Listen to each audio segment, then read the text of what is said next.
Testing 1 2 1 2.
What's going on?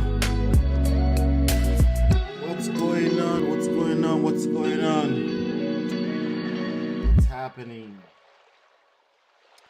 Welcome. We're live. We're live. We're live. This is Ola coming to you live from my Empire Pro Studios. I never really say it that way, but I'm gonna start saying it that way. But anyway, welcome back. And there's a couple of things I always forget. First of all, today we are gonna be covering the Columbus short story. It was a trending news last night, and I thought it was a good example to bring up the speed. And especially for those of you that follow the lead attorney, he's been talking about this kind of stuff for a while. So this was a great example to shine light on some of the value that he's brought into the YouTube space. I've been a little bit hard on him in recent times, but I also think it's also fair to shed some solid light. What's going on, just Jay, on some of the value he's brought into the space, in a twisted little way.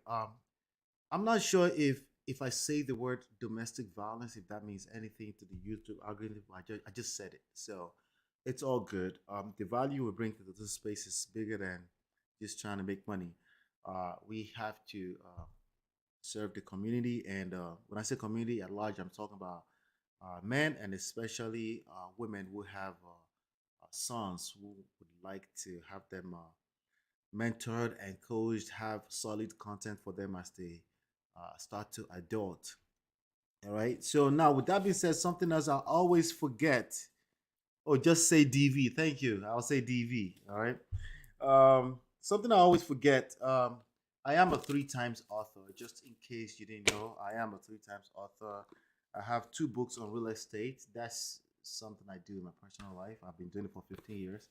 Just in case you didn't know, this book is called Smart Real Estate Wholesaling. This second book is called Real Estate Money Secrets. And this third book is a book I did with my wife called Get My Marriage Back. It's a book that we wrote raw after coming out of the inevitable crisis that every marriage faces. So, and these are sizable books. They are minimum 200 pages. You can download them absolutely for free by simply going to, for example, this one, you just go to getmymarriageback.com.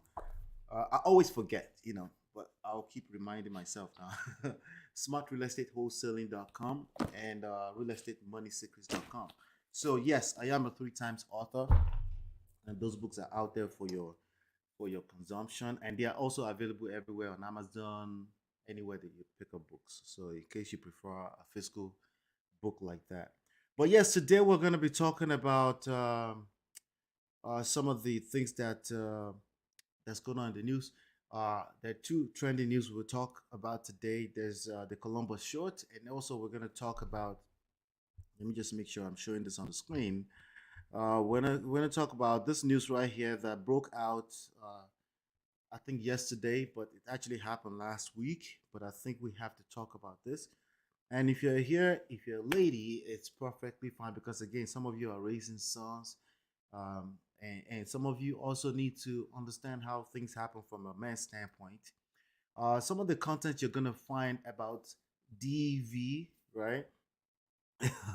On the internet are not adequate enough. You're gonna find things that basically more or less it's about protecting the women, and I agree 100% that we have to. It's our responsibility as men to protect the women and the children. But there's another angle to this, and I want to come in from that angle today. And I guarantee you, I will not be pandering to you, gentlemen. I refuse to do that like every other person in this space. I want to hold you responsible, hold you accountable for your own good. And there is a society we live in.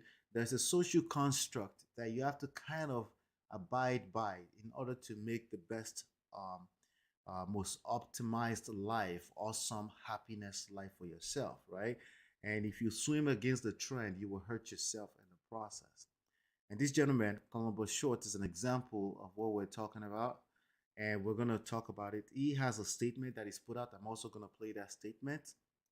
And yeah, he's a fine actor. He's a fine actor out there. He's been in a few movies, especially if you watch a lot of black movie, you've seen him. But I think he's more so popular for his role that he played in the series Scandal. And so he's a fine actor. He's a good guy, like everybody else, right? But yet he finds himself in all of this situation, and we're going to talk about it. Now, with that being said, again, gentlemen, we have responsibility. We have to be responsible. That means we have to respond in a certain way in the society we live in, fair or not. I know we're stuck on fair. We want it to be fair. Like it's just not fair. But that's not the game you're playing. As long as you've made it into this life, 1 out of 400 million sperm cells, right? You're already lucky as it stands. So we're not going to be talking about fair on this platform. We're going to be talking about how to play the game of life, and especially love, because we all need love and connection, no matter how much we try to front when it comes to that. All right. So now, with that being said, let's get started. Hey! Hey! Hey! Yo! Get off of me, nigga! Help me! Fuck wrong with you, nigga? Come on! Where my glasses? Get off of me before I drop your goofy ass again. Now beat that, bitch ass nigga. Pay for this shit. Hurry up. No, Pay come for on. that shit and hurry up before I drop your No. ass again. Touch me, get on Yo, the drop. stop video for they Quit help touching me. me. You got my key. Quit touching Nobody me, help bitch. you. No, Nobody help come you. on. All right. So let me go ahead and drop this just in case I forget. Uh, yeah, I'll put it in there.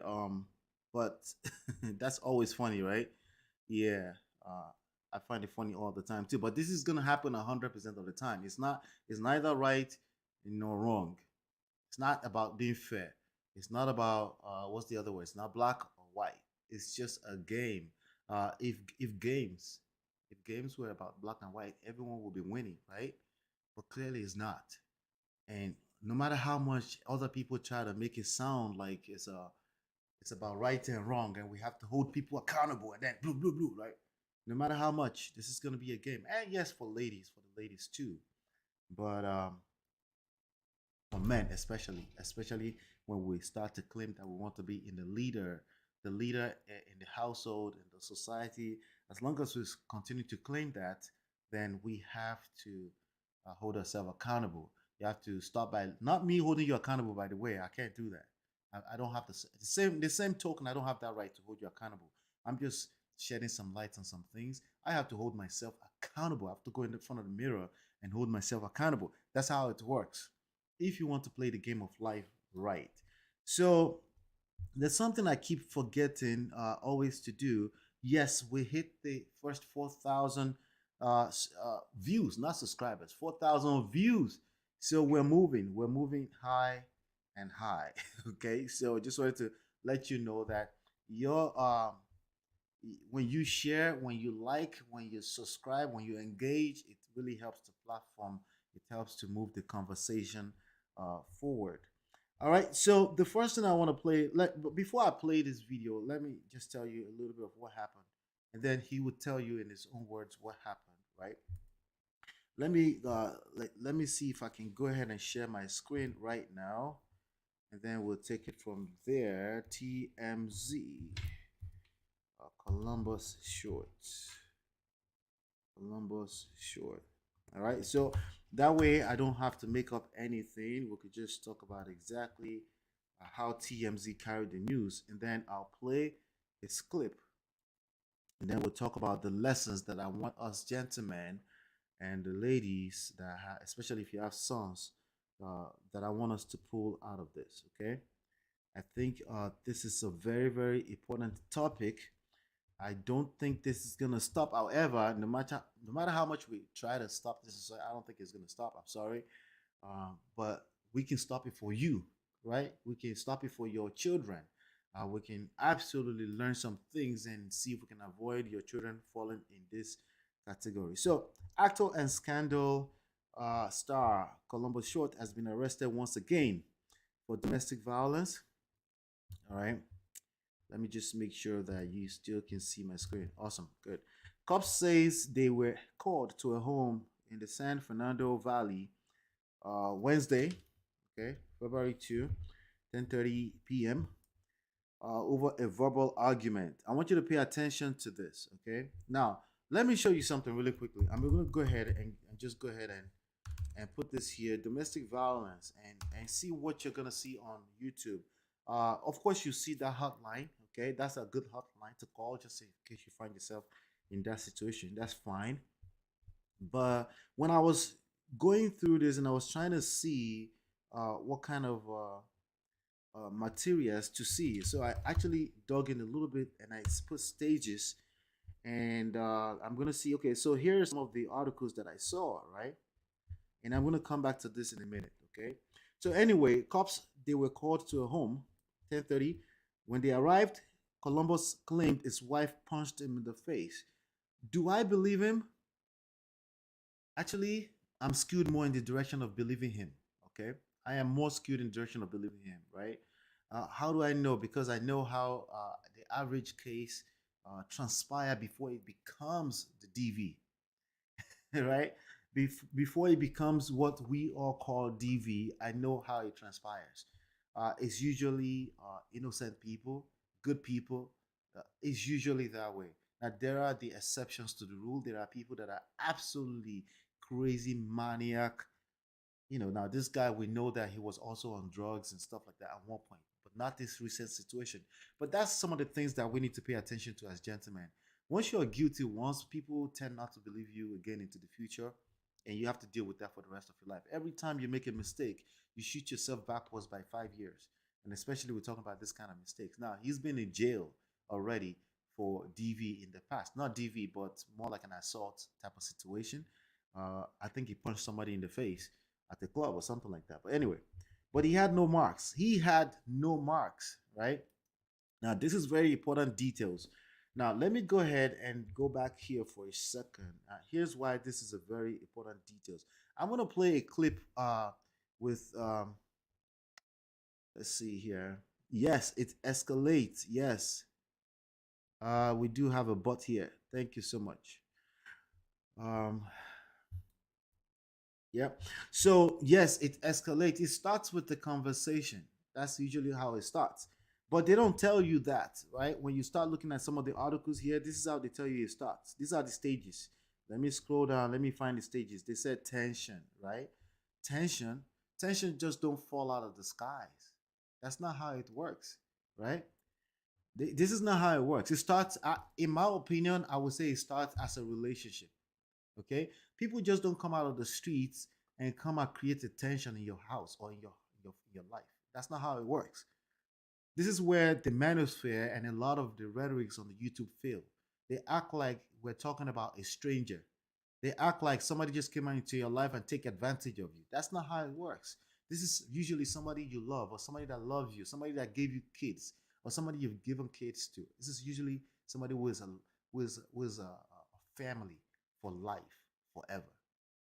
So it's disingenuous to say it starts with attention. It's not right. It's wrong. As a matter of fact, it makes people look at the other person as the devil, when in fact there's a good chance both of you were the devil. That's why I said it's neither right nor wrong. That's why I say you can't handle it from a standpoint of no, pointing fingers. You can't do the blame guilt thing. You can't do the condemnation and judgmental thing. When you do that, it's natural that you defend yourself because now you're feeling attacked. And when you're defending yourself, what does that look like? When you're defending yourself, in that moment, in that funk, what does that look like when you're defending yourself? Okay. So, no, it doesn't start as tension, it starts as a relationship. It starts as our need, our emotional need for love and connection. Every single human being, unless you live on a cave somewhere. I don't care if somebody says, I don't want to be married anymore, I just want to be teaching on YouTube. God damn it, they come on YouTube to come and connect with other human beings. Right? And there's a good chance eventually they're going to develop some level of affection, either for the audience or for some type of connection or human being. At the end of the day, we're humans and we are disingenuous a lot when we're talking about this conversation. See, we go in the romantic avenue when we're talking about this conversation, then we come out and we say it's all facts and no feelings. That's bullshit, right? That's precisely bullshit, right? So let's keep going. Let me. So the other one here, like let's see, another stage is here. This is the disingenuity, right? They call it the build up. The stage is the build up, the explosion. That's not true. It doesn't start like that. People just don't come from the streets into your life. Listen, there have been situations that people assault you on the streets. That's not what we're talking about right now, clearly, right? So it's usually a situation where somebody used to be in love because you opened your heart to a person, right? You opened your life for them, right? And somehow there's some kind of uh, stress that's going on right now, okay? And usually people don't talk about this, right? So Columbus Short is just another human being like us. He has a past that is not to. Let's talk about the past for a second. Even though we're told the injury did not require medical attention, cops arrested Short. Why did they arrest him? Let's talk about why they arrested him, right? Now, let me go back to. I'm going to play a clip from a time that the lead attorney was on the Lapif network, and he actually talked about this. Let me block this person again. The bots are everywhere. Oh my god! All right, let's go ahead and. All right, so I'm going to play this clip, and he talked about it, and whenever he's talking, No, no. whenever this guy, the lead attorney, whenever he's talking on these platforms, I push against him a bit, only in the context of him saying he can teach people about marriage. I disagree. I think he can teach people about the worst case scenarios and the statistics of marriage. He can't teach people how to be successful in marriage. He's a divorcee, and that's not a crime. It's just what it is. That simply means we don't have evidence to say that he's done it successfully. And we know that at least about 50% of people in marriage are still staying in their marriage. Maybe not happily, like people like to claim, but they're still in it, right? And as the people in this space like to say, you should stay in it for duty. Okay, that should be good enough. At least the stat that we know, at least 50% of people are still doing it successfully.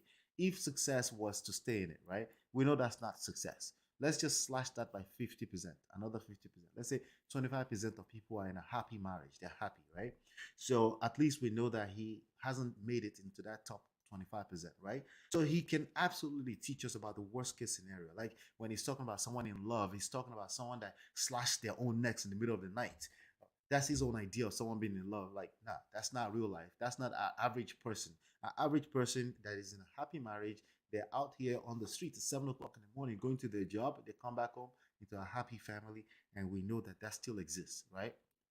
But with that being said, we can learn a lot from him about the worst case scenario of how the law is not in the favor of men, how it's unfair, which is why the pursuit of fairness is always going to be a failing strategy, at least in the society that we live in. What you need to learn is how to play the game of life. What you need to learn is how to play the game of love, right? And how to play the game of intersexual relationships, right? Because you are going to open your heart, either you like it or not. Even if you do the arranged marriage thing, even if you do polygamy thing, you grow to love people, even in that space, right? And those people can still take your heart out and stomp all over it, right? We know that for a fact. So let me play this to be fair to him. There's a lot of ways he can bring value into this space, and I would like him to particularly focus on that. And here, I think he's describing why the cop would take you and not the lady, even when you're not necessarily the initiator or the perpetrator of the violence, right? You No, got hurt? absolutely. It Why? cannot be the case that some 5'3" woman gets to run around and hit every 6-foot man. Like, what world are you living in? I'm Just not because you living where can't I'm hurt, wait, asking wait, you wait, the wait, question. wait. Just because a woman is 5'3" and can't hurt a man over 6 foot means that she just gets to walk around and hit every single man willy-nilly? No. Well, there you go. So okay, so are you So here's a problem with this. Even though Kay said no, he said, "Here you go." He's actively in the space of need to be right. Naturally and rightfully so. They're arguing. They're having a debate. That's fine. This is not a romantic relationship right now, right? But this behavior tends to show up in our personal lives. Okay, let's like we're human beings. We're very spiritual in nature. Whoever we are, generally speaking, is how we show up in every other space. And not guaranteeing that that's how it is in this personal relationship. I'm just saying there's a reason. Now, the woman is saying no, agreeing with him. Now, the question is she agreeing with him because she's thinking or she's a little scared of the vibe, of the energy in that conversation? But that's neither here nor there. Let's continue because the point I actually want to pull out of this is we're not yet there, right? saying that it's men's duty to Jesus teach Christ, who women? said the word duty? Are you? Come on, I'm Kay. asking crazy. Listen, Kay. I'm I'm asking starting to see what people are talking about. I'm No asking one said you. the word duty but you. Like, you're putting words in my mouth. So what are people talking about exactly? They talk about Kay tends to be aggressive, masculine, right? Is that shaming her or insulting her? Does the attorney get to call it shaming or attorney, or who gets to receive it? Who gets to label that shaming or insulting? I think it's the receiver, and that's Kay. If she receives this as shaming and insulting, then that will be exactly that. Now, I have a feeling that Kay would basically say, "No, I don't receive it as that," right? I have a feeling she will say that. Naturally, they do that because, again, everyone has that need to be right. They don't want to be, uh, of course, just Jay call it shaming, right? Again, we're talking about, again, we come here, we popped off this channel with the sign language, right? So it's only right that we talk about the sign language here, right? If you receive it as the receiver on the receiving end, if an average woman receives this as shaming, you are in your best leverage point to take it as shaming as a man. Because if you now argue that that's not shaming, you're creating a blind spot for yourself, and you wouldn't know when you're shaming people in the future, meaning you're putting them in a very uncomfortable situation, right? Now, when we talk about DV, this is usually the kind of space where it gets started. Now, the attorney, the lead attorney, is right. Don't get me wrong, he's still right in what we're going to pull out of this lesson. There's a lot of lessons here, but again, we have to start from somewhere. So let's keep going, right? I'm I not. I'm said what I asking said. you. I'm asking you. Do you Well, don't know. think? Well, if you ask me then, but don't put words in my mouth I'm when you not. ask me. I said, do you think? Now, Kay will basically say she's not in a masculine here. Do I get to take her words? No, I'm not going to take her words. I'm going to look at her action and say she's in a masculine. What makes her in a masculine right now? Because she's actively trying to protect herself. Now, it's coming off as she's debating, right? But I'm looking at the energy. I'm looking at her facial expression, her body language right now in this point in time. If they were face to face physically, would she be comfortable just hanging around this conversation without feeling the need to potentially throw hands?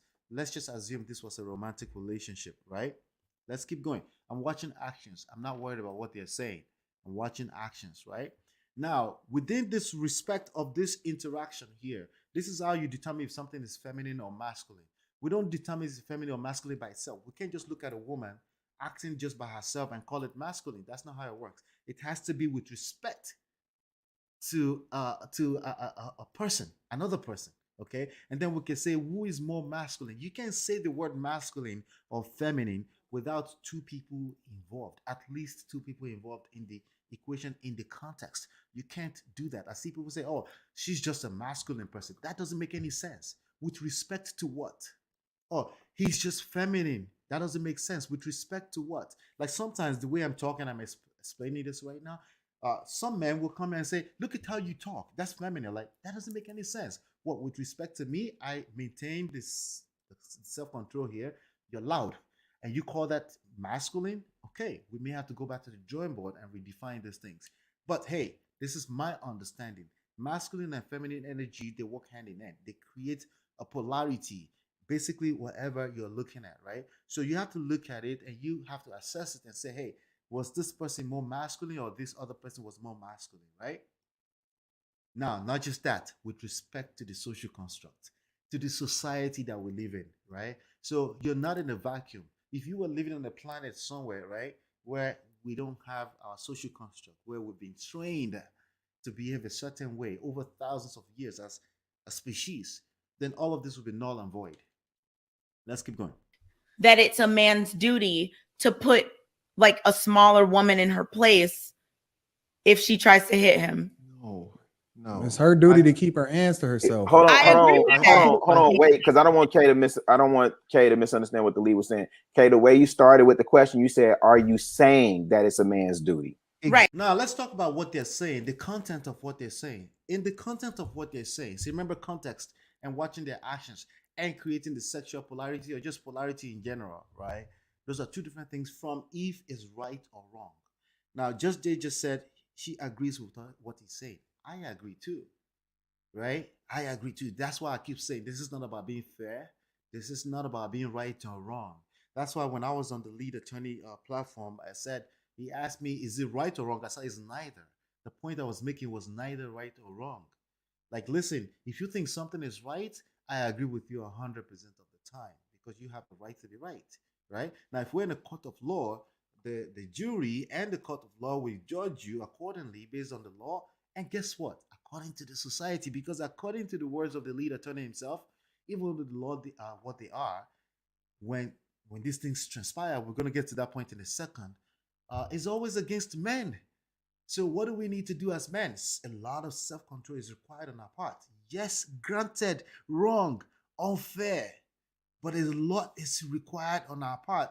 You don't want to end up in that court because it's going to work against you a lot, majority of the time. He's going to talk about that in a second here. Again, the society we live in is not fair and it's fair at the same damn time, because if I bring certain type of women into this space and they start to talk about how things are not fair on their end, you may start to back off and you may call me pandering at that point in time. You may call me a simp because I'm taking the time to listen to what they have to say and how they felt hurt on their part too, right? Again, the point here is that it's about power dynamics, right? And power is not given. If it has to be given, it wasn't power in the first place. It's about learning how to play the game of power, of life, and love. And that's precisely what I'm talking about. So absolutely, you're correct, Just Jay. I agree with him too. He's correct. No one should have the right. Absolutely. In fact, what I tell men, if you find yourself in a situation where a woman is raising her hands, you need to excuse yourself. Like everything needs to stop. Everything should stop instantly. Does that mean you're weaker? No, because you can see beyond this moment in time. Actually makes you stronger. Actually, the strength is on your part in that point in time because you're not just worried about this moment. If you were worried about this moment, then you will engage the need to be right. You say, how dare you raise your hand at me? And then you start arguing, then things will escalate, right? And then we're going to get to this point that we're trying to avoid where I'm suspecting that's where he found himself. Let me finish this clip really quickly. Exactly, Rilla. So that's Exactly. a different question. That's why he was saying, "Don't put words in my mouth."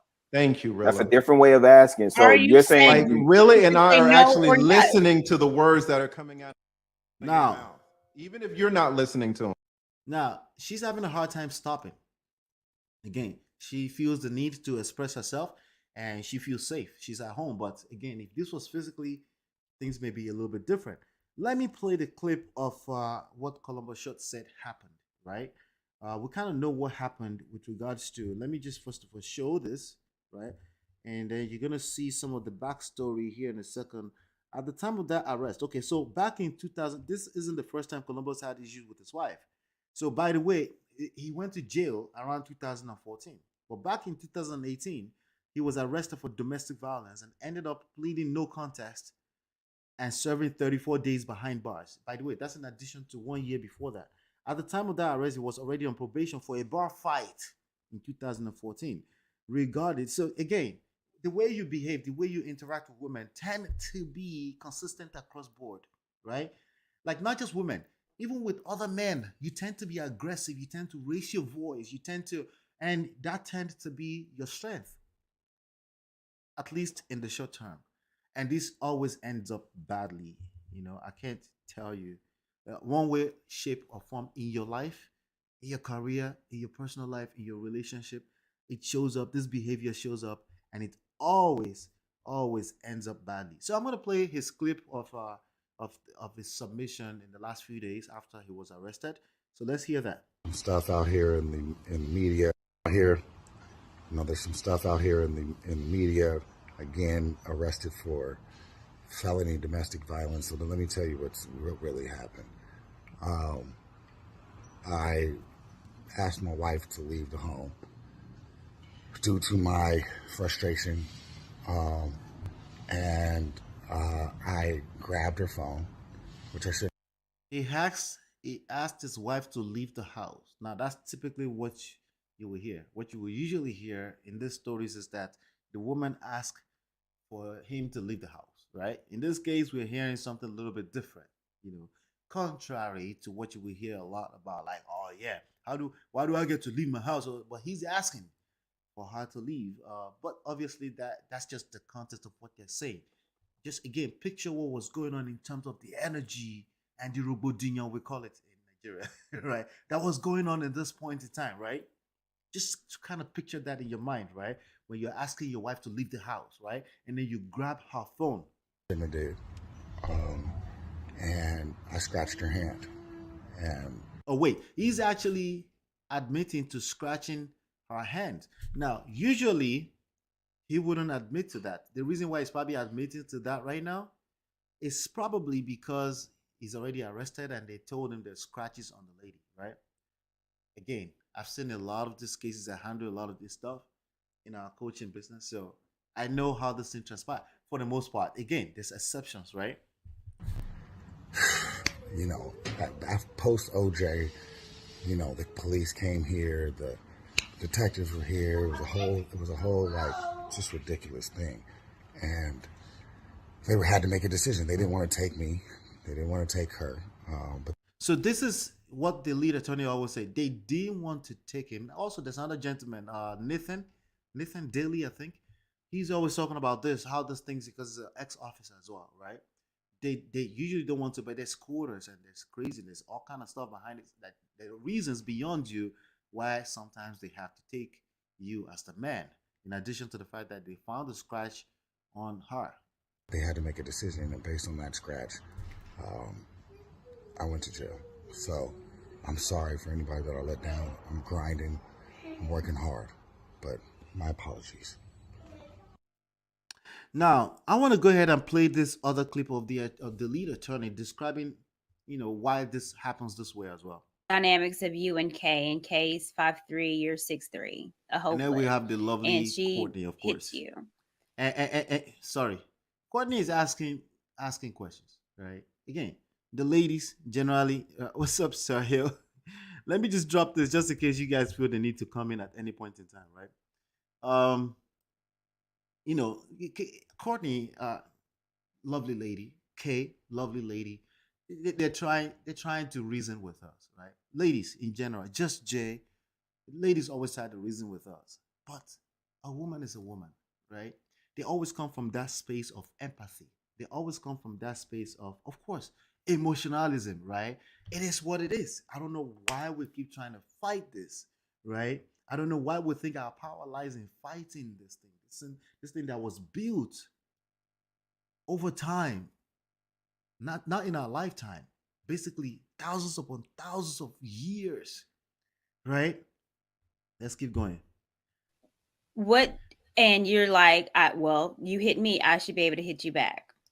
What about an alternative? And I'm just asking of a restraint, since you're bigger. Do you notice that Courtney is really trying hard to reason? She's trying to really present something reasonable here, right? And grabbing her app. and calling the police. Now, in her mind, she really thought grabbing was like, how bad can it go? Like nothing could possibly go wrong when you grab her just to restrain her because she's going crazy. Which, yes, women do that if they find themselves in that space. Unfortunately, women do that. Not all women, but women do that. Women that have the tendency to um, I'm looking for the right word. They have the tendency of being a catalyst for domestic violence. Let me just say, okay, right? Catalyst, not necessarily perpetuating or it's not necessarily initiating it, but potentially being a catalyst for it with the way they behave, right? Now she's trying hard, and she's trying to say, hey, what could possibly go wrong? She's trying to reason with us men, right? What could go wrong if you just restrain her, right? That's what we're talking about here.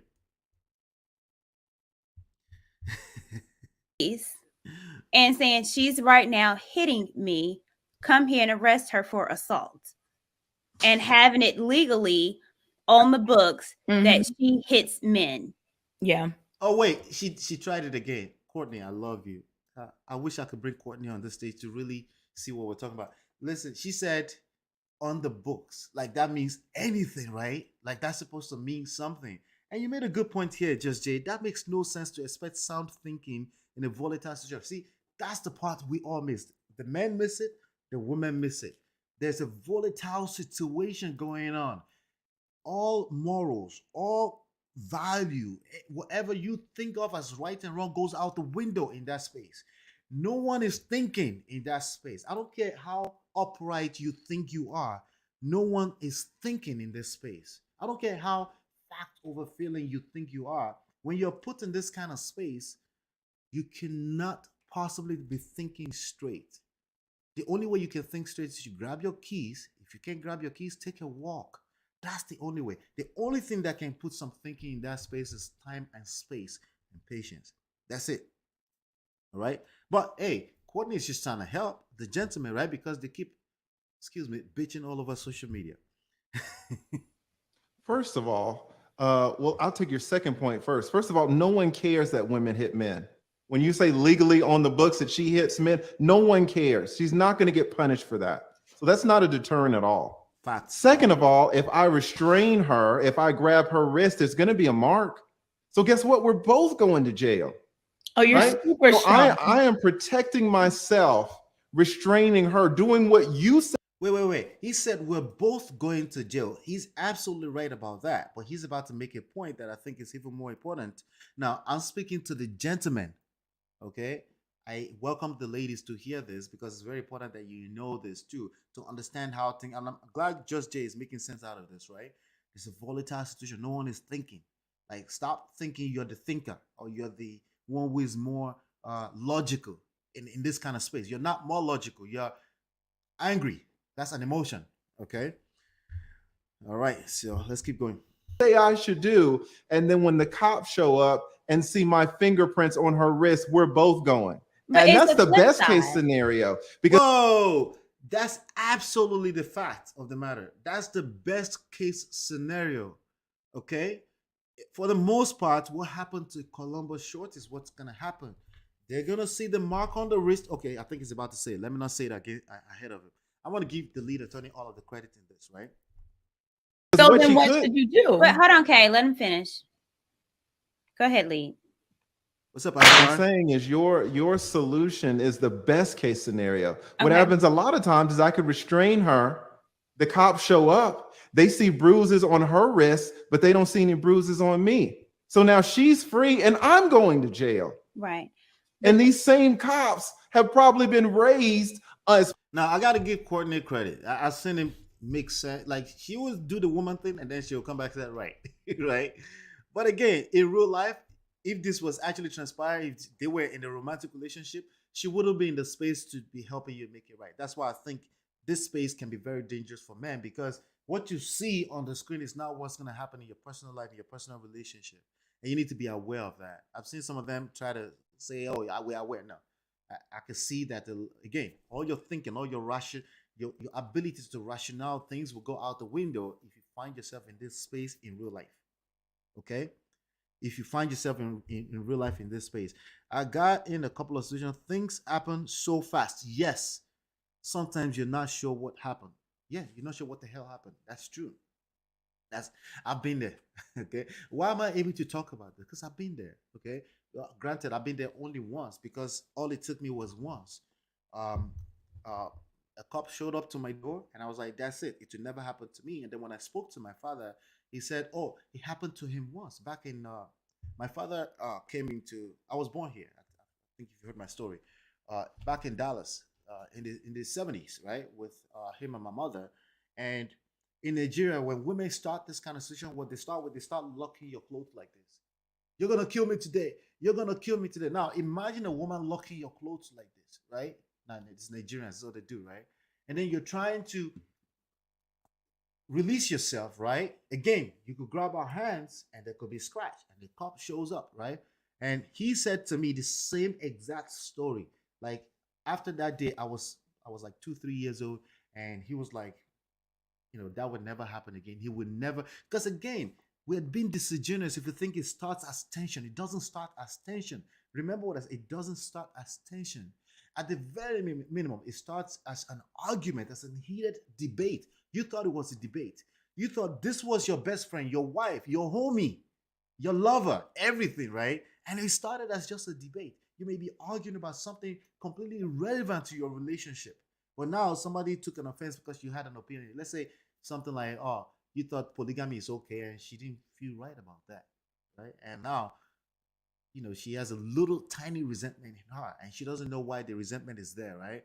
And then you said one thing that has to do with real life. "Oh, we're about to pay this bill," and then she gave you a little sign language, and then you took that wrong way, and then it starts to escalate. That's how it starts. It doesn't start as tension. It starts as a relationship. Okay.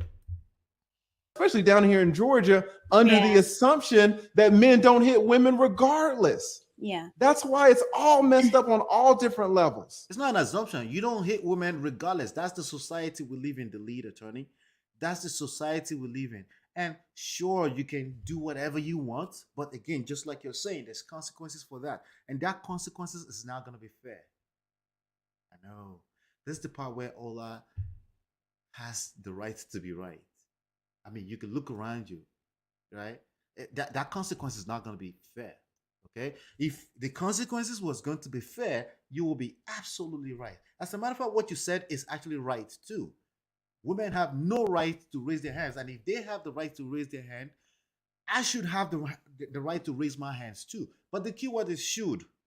Should is not reality. So we're the one that always claim we want to face reality. Should is not reality. That's a fantasy world. Right? That's fantasy now, right? That's not the reality, right? Unfortunately, the society is always going to skew in the direction of protecting women and children, even when it's not fair. Let's keep going. Well, let me ask you this, because you're restraining, you're talking about holding the wrist. Restraining could be a bear hug and telling her, you know what I'm saying? But Courtney is still trying. She said a bear hug. She said a bear hug. Oh my God. There are good men and women have gotten into ugly situations. It's not okay, but it happens. Yes, it is not okay, but it happens. Should it happen? No, it shouldn't happen. The key word is shouldn't. Shouldn't is not reality. That's a fantasy. It happens. So the best thing we can do about this is to come up with solutions that factors in the fact that it's not okay, but it happens. That even though we're good people, even though life is supposed to be fair, but it's going to happen. The solutions, if the solution does not factor in those contingencies, it's a stupid solution. It's not real. Okay? Yeah, she said a bear hug so that you don't scratch. Right? She's trying. I know. Courtney, poor Courtney's trying. Let's keep going. Why you guys breaking down? How y'all gotta let me finish. The bear hug thing threw me off. Not let me talk. That was just But the man is gonna protect. They're gonna protect themselves. If the woman out of control. Wait. I gotta call everything out, right? He said the bear hug threw me off. The lead attorney said that. This is not even a romantic relationship, right? This is just a debate online and it's getting thrown off. Could we call this triggered? Right? You get it. What if this is a person that you've given your life to, that has your two children, that's supposed to know better, right? What kind of emotions do you think now in that kind of what kind of emotions do you think will be flying through everywhere in that case? Right? What if, right? So again, every moment, gentlemen, every moment you interact with the ladies is an opportunity to build your muscles to be able to handle the shit test. A shit test everywhere. Women will test you. They're not doing it deliberately. It's not deliberate. It's not intentional. A lot of us are intentionally unintentional. We hear intentionally so much that people they've lost their mind in the space of being intentional. No, let's just hold them accountable. Intentionally hold them accountable. But you're experiencing shit test in the moment in time. Now she's getting caught off, but now she said bear hug and we're triggered. No, she's trying. She's trying it. Let's be honest. She was shit testing. She didn't know she was shit testing, but this is how it happens in real life.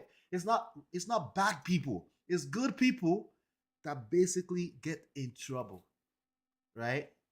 Good things happen to bad people. Bad things happen to good people all the time. I know ideally we would like to live in a life where it's opposite, right? Where karma is real. Karma is just happening all the time.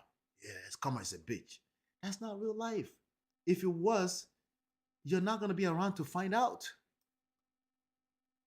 All right, so let's keep going. They're gonna protect I have themselves in the not. story. Okay, please stop and let me talk. All right, talk to me about the bear hug. Okay, so Courtney. I'm not even. That's just an No, idea. no, no. Maybe, Now, the lead attorney has admitted to being a square. He said he's stuck on bear hug. Okay. Now, that's not game. Okay. You have to flow with the feminine energy. It's like flowing with the ocean. Okay. It's like learning how to navigate the ocean. It's like swimming with the trend. And that requires a tremendous, impossible amount of patience. Yes. And that's what's going to take. And I know it's unfair, but that's how it is in real life. If you're going to maintain a long term relationship of any type, especially a marriage, your patience will be tested. Everything you believe in will be tested at your core. There are two things that will test everything you believe in: entrepreneurship, right? And relationships. All right? They will test them. What do I mean by test them? Meaning you're gonna find yourself in a situation where right and wrong is just not enough. You gotta dig a little deeper.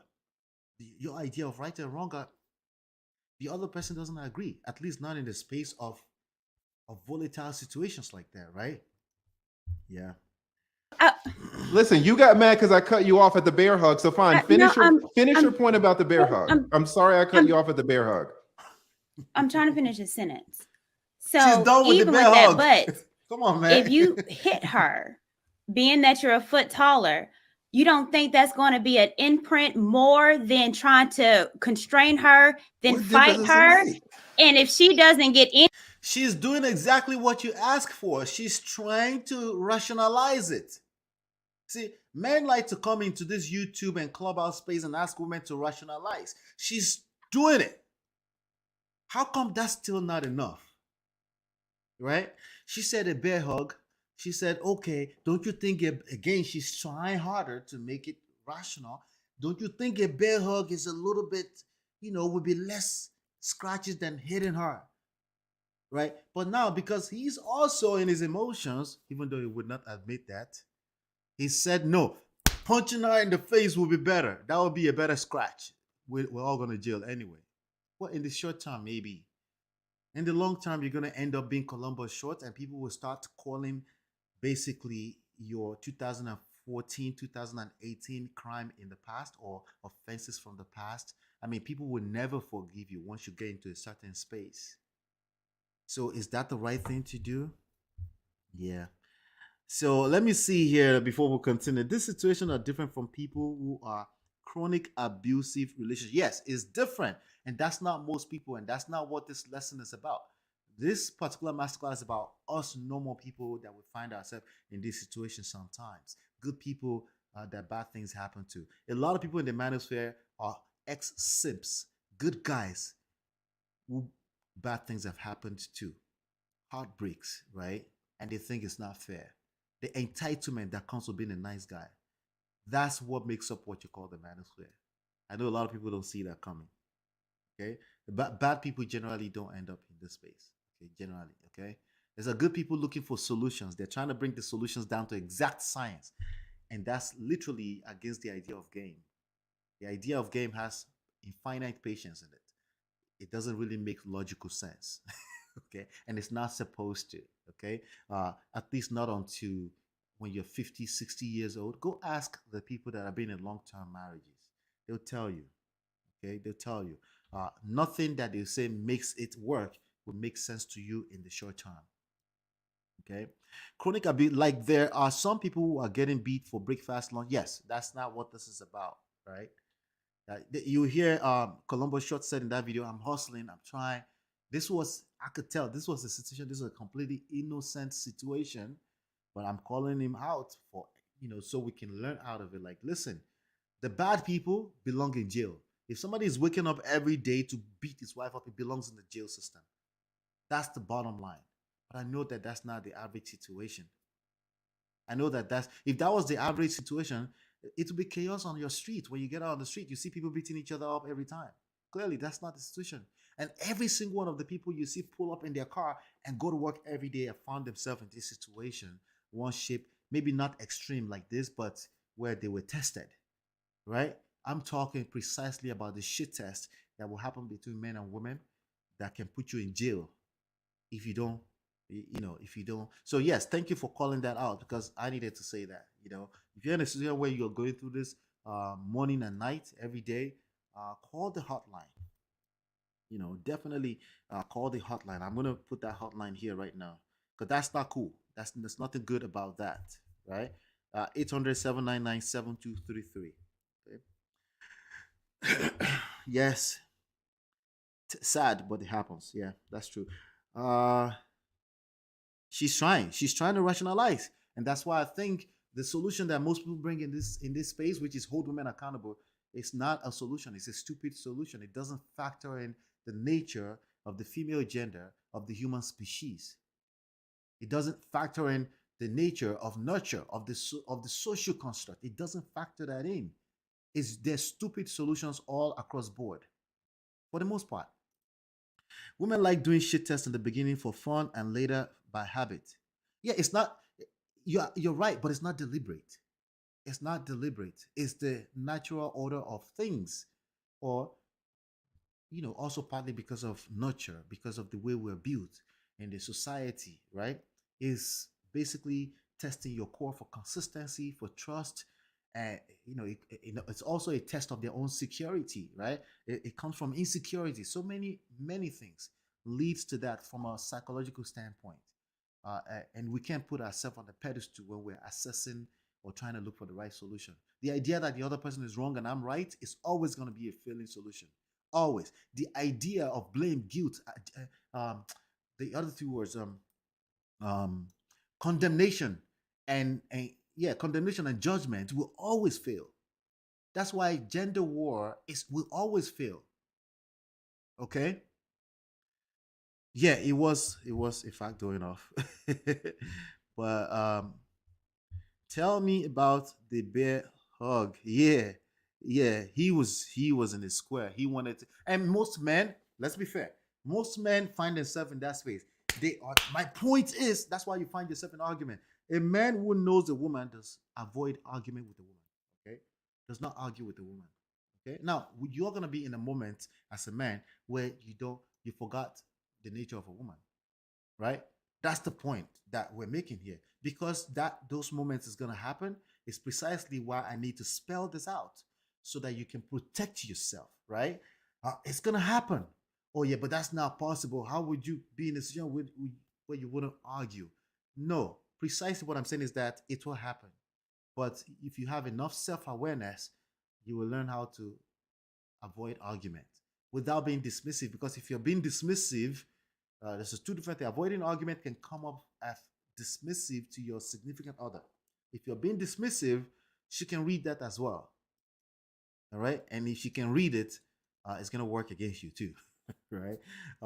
So you have to kind of do it in a way that you're actively listening, but not engaging the argument. Basically, engage what she's trying to say and stop the need to respond in the immediate. Right. Don't Like, avoid the need to respond right now. You're a king. You're the king in the context. You don't need to respond right now. I hear you, babe. I disagree, but I hear you. Let me think about it. Okay, babe, I gotta go to work. That's the vibe you want to be bringing into the situation. You never want to lose your cool. You don't want to disengage from your responsibility to bring the security, the safety, the masculinity into that context. The moment you like, I gotta prove I'm right, my point is, now you get into competing with her. You're making yourself equal to her, and you deserve every masculine energy because, again, she's gonna feel the need to protect herself. And it's neither right nor wrong, but there are consequences that may come off as wrong. Things like ending up in jail. That's the extreme, right? But it happens in so many different levels. You know, lead big ass. Fuck a bear hug in it. If he bear hug me, I'm biting his. Exactly, right? Bear hug. You have to just remove yourself. Absolutely. That's the best right thing to do in that equation. Like Yeah. I get very offended when people put. He said it. He said he gets very offended. Okay, when you get offended, guess what you do? You feel attacked. Guess what the other person is feeling? An attack. Okay, you're gonna defend yourself. Now you're gonna offend the other person, right? It's always a dance, right? So now, if you're in a long-term relationship in a marriage, then you know that this is not the right move, right? Now, granted, again, it's not that deep. It's a debate online, but again, you can see the same things actually replicating itself in real life, right? So let's go here. Thank you, That's a Rilla. different way of asking. So Are you you're Like saying saying Willie and I say are no actually or yes? listening to the words that are coming out of your mouth, even if you're not listening to them. Like I Yeah. get very offended when people put words. So when you get offended, didn't I just say that? When you get offended, you start to shame, you start to insult, right? And you start to call other people out for condescension, even though you're doing exactly the same thing. Because of what? Because of all of the need to be right. Remove yourself from the need to be right with your woman.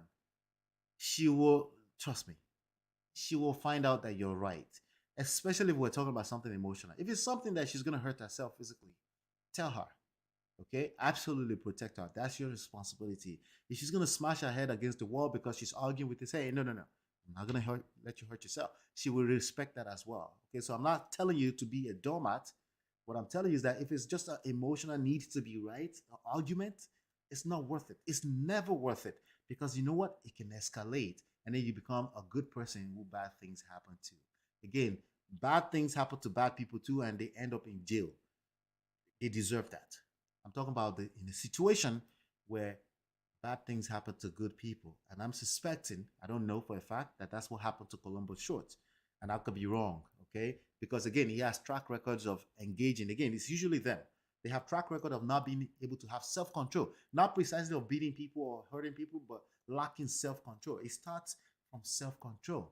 It doesn't start as, oh, I'm hungry. It starts from lack of self-control. Anyone can get angry. That's the easy thing to do in life. The hardest thing to do in life to have self-control, self-awareness, and even when it's the hardest, you say, I'm going to restrain myself, as opposed to finding yourself in a situation where you have to restrain other people, and then Courtney and the ladies have to teach you how to restrain people with a bear hug and not end up in jail. We know that doesn't work, right? Words in my mouth because Oh, choose my me words. too. I choose my words precisely. I feel you. I wasn't trying to put words in your mouth. I was saying, do you feel, what do you think about that? Is A what I'm man asking. should have the duty to make sure that he is protected at all times. At all. See, we never disagree on that. I agree 100% of that. How that's going to be done is where we disagree. No, you don't punch a woman in the face. Now, I don't think he's saying that exactly like that, okay? Even though Anton did say he's stomping breast all over the place. He did say that. That never made sense to me, but oh well. To each his own, right? But the point is this, right? We disagree on how it's done. How you do it is exactly what Just Jay said. You find the safest way to remove yourself. Let me say it like this. You find the safest way to bring time, patience, and space into the equation. Those are the only three things that will help you in this kind of situation when things if you find tension, if you see tension, you run from it, you flee. That's how you do it. All times, and should allow no one to just walk around willy-nilly hitting him, whether or not he feels subjectively or objectively that that person can or cannot hurt him. Hey, Lead, I have a question. I have a question. So Yeah, that was a question that she asked. All the bear hug and all that kind of stuff. So yeah, that's that right there. I just thought I will bring that lesson again. We're talking about a situation uh, where bad things can potentially happen to good people. You're a good guy. You can end up in jail, yes. And no, it's unfair. I get it. Okay. But we're not worried about being fair right now. We're worried about you engaging the power that you have as a man in this society. And that's learning how to identify the strength and the weaknesses of any context you find yourself. It's usually not when you're louder. Okay. It's usually not that way. Okay. It's usually when you're being assertive without the need to be loud. It's usually when you've earned respect, okay? You've earned the trust of your woman, right? Over time, right? And part of that is learning how to remove yourself. She will respect you if you've done that a few times, and she will correct herself. And if she doesn't, remember you always have the right to remove yourself. You always have the opportunity to remove yourself from that relationship altogether. You have that option. Okay, so you don't end up on these streets of social media bitching around like most men that are in this space. Okay, you have that opportunity to do that. Okay, and if you don't see it that way, again, you deserve what you get. And it's gonna seem unfair because again, you're a good guy who really think that being good should be good enough, right? Being a virgin should be good enough. Being celibate should be good enough. Being a good outright stand-up guy in society should be good enough. And I mean, I think the society is telling you that it's not. That you need to start to think of things a little bit differently. Okay. All right. We're gonna go on to the next story of the day.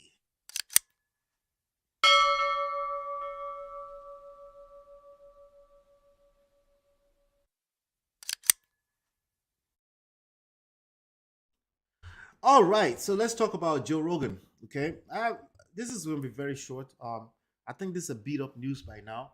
Um, just in case you don't know what happened, this guy is #1 podcaster in the world.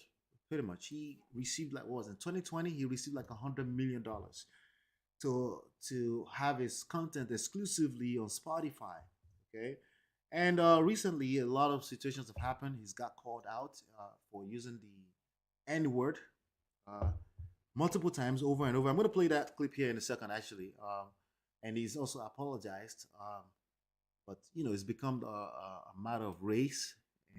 I generally don't speak much on race because it's not a subject that I understand all the way, and I like to stay humble in this kind of subjects unless I understand it. And it's not something I wake up thinking about.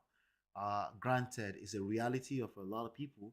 Uh, Black people, people of color, whatever you want to call it, um, is the reality that we still face, especially from a systemic standpoint.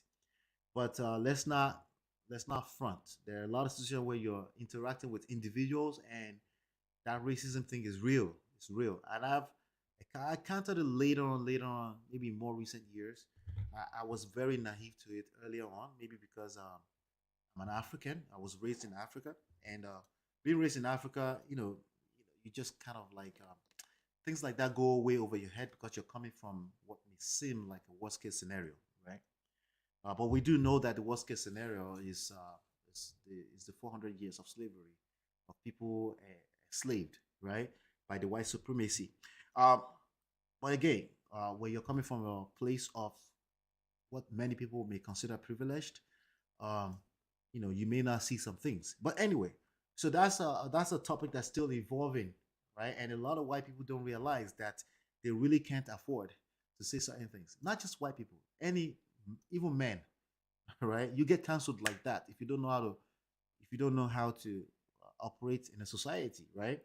And but he's apologized for it. But there's a lesson that I wanted to pull out of it for gentlemen. You're gonna make mistakes.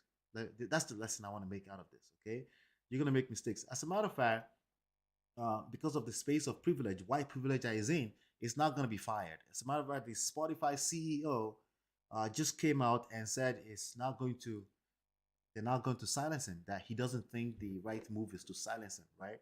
And I have a feeling that if he was black, he will be absolutely silenced, right? If he like, let's say he offended women or something like that, right?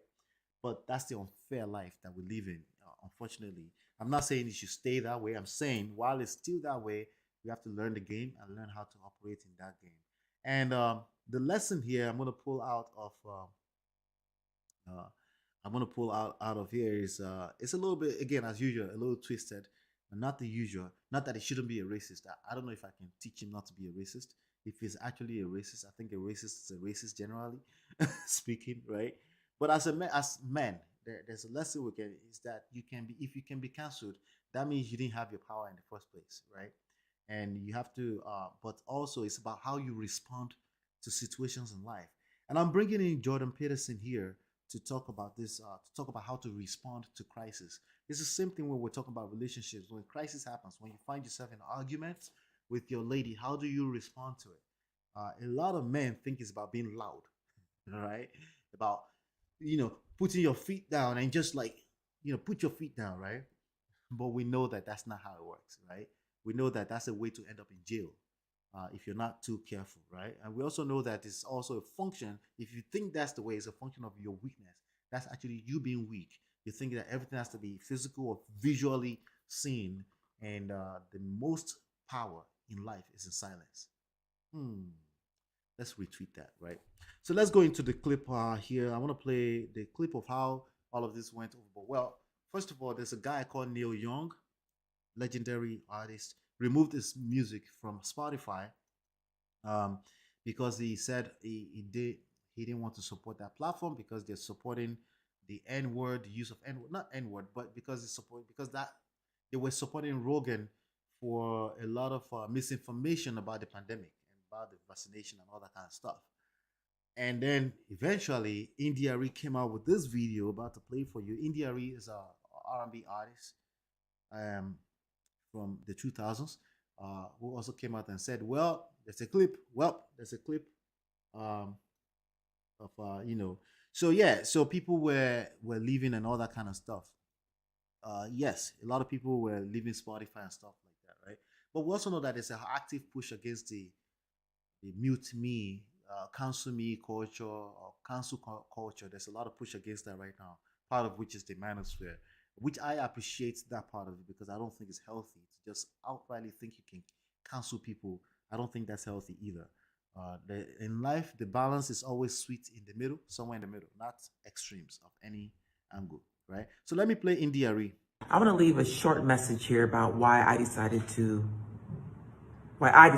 ask my music be pulled off of Spotify. So check this out.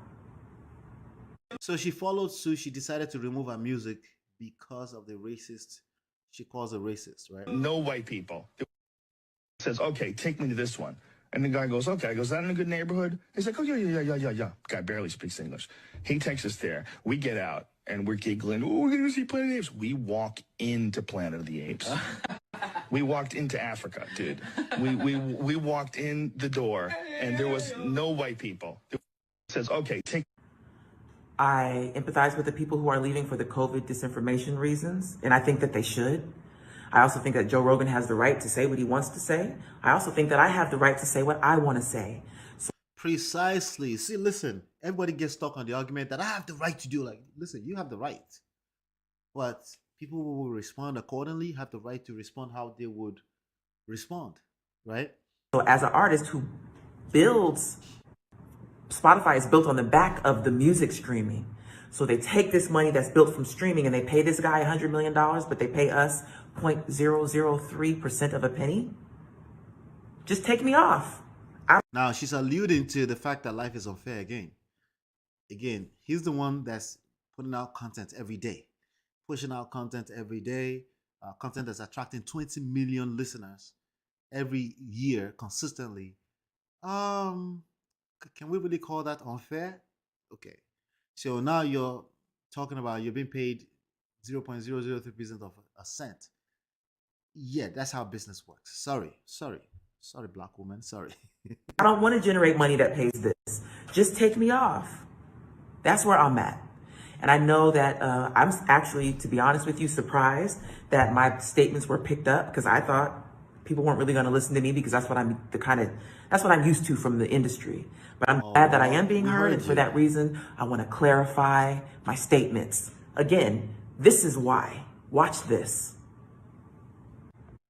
Like, you know, the nigger thing. Yeah. Saying the word nigger. Well, you've already said nigger. D is just like nigger. Saying nigger. She's calling you a nigger. It's like this boy that he's a nigger, but starts calling them niggers. Word nigger. There should be a word like nigger, especially like the word nigger. That's our nigger. About niggers. He says nigger. Guy, a nigger. And there are niggers. Start saying nigger. Allowed to use the word nigger. Out the word nigger. See nigger. Word nigger. Say nigger, and you couldn't say nigger. And most nigger. I would put that in context because obviously that was chopped up from different places, but I think she's gonna do justice with that. So we know how social media can be. Things can be doctored. People are taken out of context. It's happened to me many times. However, I want to be clear, in no uncertain terms, where I stand on this is that he shouldn't even be uttering the word. Don't even say it under any context. Don't say it. There you have it. She said, under any context, don't say the word. Okay? Under any context, don't say the word. Let me tell you something. I always tell people about this context thing, right? There are some things that I will hear and people will say, no, but they took it out of context. No matter what context it is, like if somebody hear that word, the word by itself is a trigger. And you as a gentleman in this society need to be aware of that. That's part of self-awareness. Don't come here and complain and say, hey, they took me out of context, so they canceled me. No, that's part. Listen, sometimes you make mistakes. We all make mistakes. What I'm saying is that you should know now that in no matter what context, would it be okay for you to say it's okay to stomp women out on their chest? Okay? No matter what context, that's social construct. That's part of game. You should understand how things may transpire in the short term, how it's going to potentially become for you in the long term. And guess what? You have the right to be right. Like she said, right? You can say whatever you want, but the public get to respond how they respond. Don't ever forget that. And if that means they're taking your power away, that means you never had your power in the first place. You have to look at power with respect to the society and the times that you live in. You can bitch and complain about 1960s all you want. Times have changed and it will continue to evolve. Because what? Not because time, not because of social media, because people evolve. That's precisely what they do. You know? In context or out of context, that's a no on that word. She's right. And even he said any context, he was wrong. Yeah. But you see how I'm lumping it together with other topics right now. Yes, granted, we may say, hey, but it's not comparable. But again, if the society says it's comparable, especially as gentlemen, you need to understand that it's not about how many words you utter. It's about how much power you retain in your silence, right? It's about living an awesome life of love and not fumbling the bag. Both of the stories I'm covering today potentially could have fumbled the bag because they just have to, they don't know that there is extreme. Yes, you have to kind of find a sweet balance between. Let me tell you something. Some things don't get attention unless it's extreme, unless it's fiery, unless it's controversial, right? That's just the reality of life. So sometimes you have to push the envelope a little bit, right? But be aware that if you push the envelope, if the world responds in a way then how you respond is everything. So now let's talk about how he responded. There's two responses I want to play for you. His apology, right? And I want to know your if you think his apology is authentic or not, right? Then how Jordan Peterson, I'm going to bring Jordan Peterson to this, right? How he thinks he should have responded, right? And I would agree with him, but I want to know if you agree with him or not. Out of context, it looks terrible, but it looks terrible even in context. It's a fucking idiot who made a clip out of it and taken out of context. It looks terrible, but it looks terrible even in context. It's a fucking idiotic thing to say, and I was just trying to be entertaining. I certainly wasn't trying to be racist, and I certainly would never want to offend someone for entertainment with something as stupid as racism.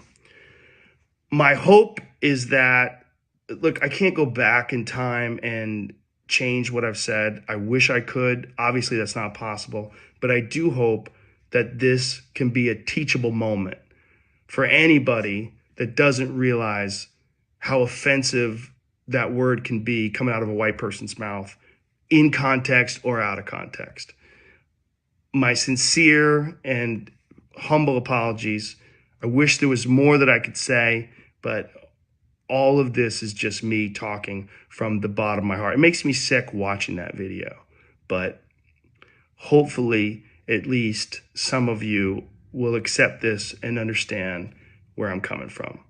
My apologies and much love. My sincere. Now let's bring it back. Let's bring it back to men of prestige. Let's bring it back to men. Okay, in general, you fucked up. You messed up. You made a boo boo, right? Is that going to happen in life? Yes, it will happen, right? But I want to know, do you think this apology was sincere? He called it sincere, but we know that his actions speak louder than words, right? Now, he did say a lot more. He did re-narrated the Planet of the Ape joke, which was how he was with some Tommy. They were going to watch a movie, Planet of the Ape. I don't know, a taxi cab dropped them in the middle of a completely black neighborhood and no white people whatsoever, blah, blah, blah. You know, Planet of the Ape, black people in the same sentence, in Africa, all this kind of stuff. It's a terrible joke, right? He was pushing the edge. Probably somebody found it funny a few years ago when he made the joke, but again, he fucked up. Like most of us, we will do that sometimes. How you respond is everything. Okay, he said something. Said he wished he had more words. No, you will never have more words. Actually, the more words you say, the more you dig a hole for yourself. Okay, you just go through that rabbit hole. It gets worse. And this goes for apologies in general. I think apologies in general are destructive if they are not a changed behavior. The best apology in life is a changed behavior, right? Now, how are you going to have change of behavior without time, space, and patience? It's impossible. So now that's going to be patience on your part because you're going to get dragged, right? You're going to get dragged through the mud. You're going to get roasted and all this kind of stuff. So everything in you is going to say, hey, I need to say something. I need to make a statement, right? I need to say something, or potentially because of the fear of loss, right? Fear of missing out. You don't want to get canceled, right? You need to say something. But again, that's part of the reasons. That's part of the test.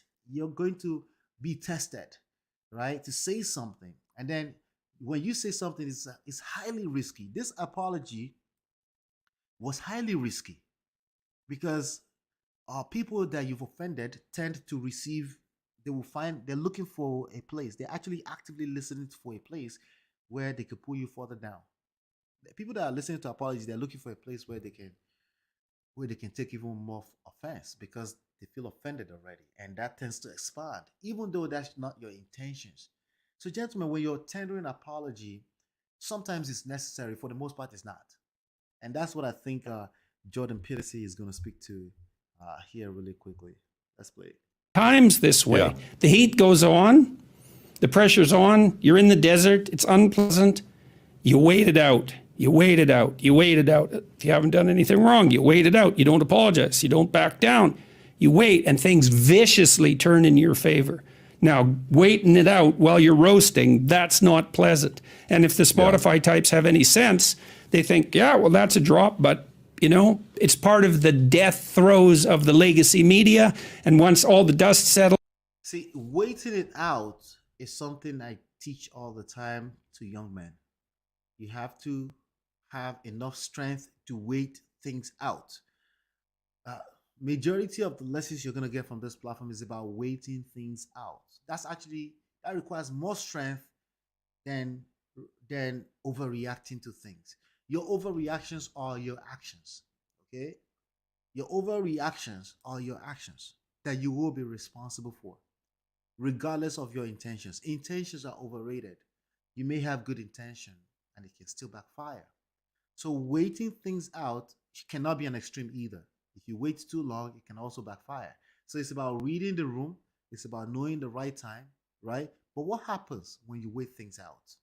CNN will have half the viewers they have now, and Joe Rogan will have twice the viewers, and we'll be doing just fine. And Rogan, he's saying everybody will be all right, okay? And I know it sounds terrible. Oh, so everybody's going to be all right. But again, we're talking about power dynamics, okay? I'm not talking about being fair. I'm not talking about doing the right thing or wrong thing. I think everybody's right thing or wrong thing is based on different moral compass. Depends on where you're coming from. People come from different backgrounds and stuff like that. But ultimately, what controls this world is the power dynamics. Okay. And a lot of that is in waiting. Okay. Even in the scriptures, you hear a lot of waiting on the Lord. Patience is a virtue. You hear that a lot. That's where strength lies, not otherwise.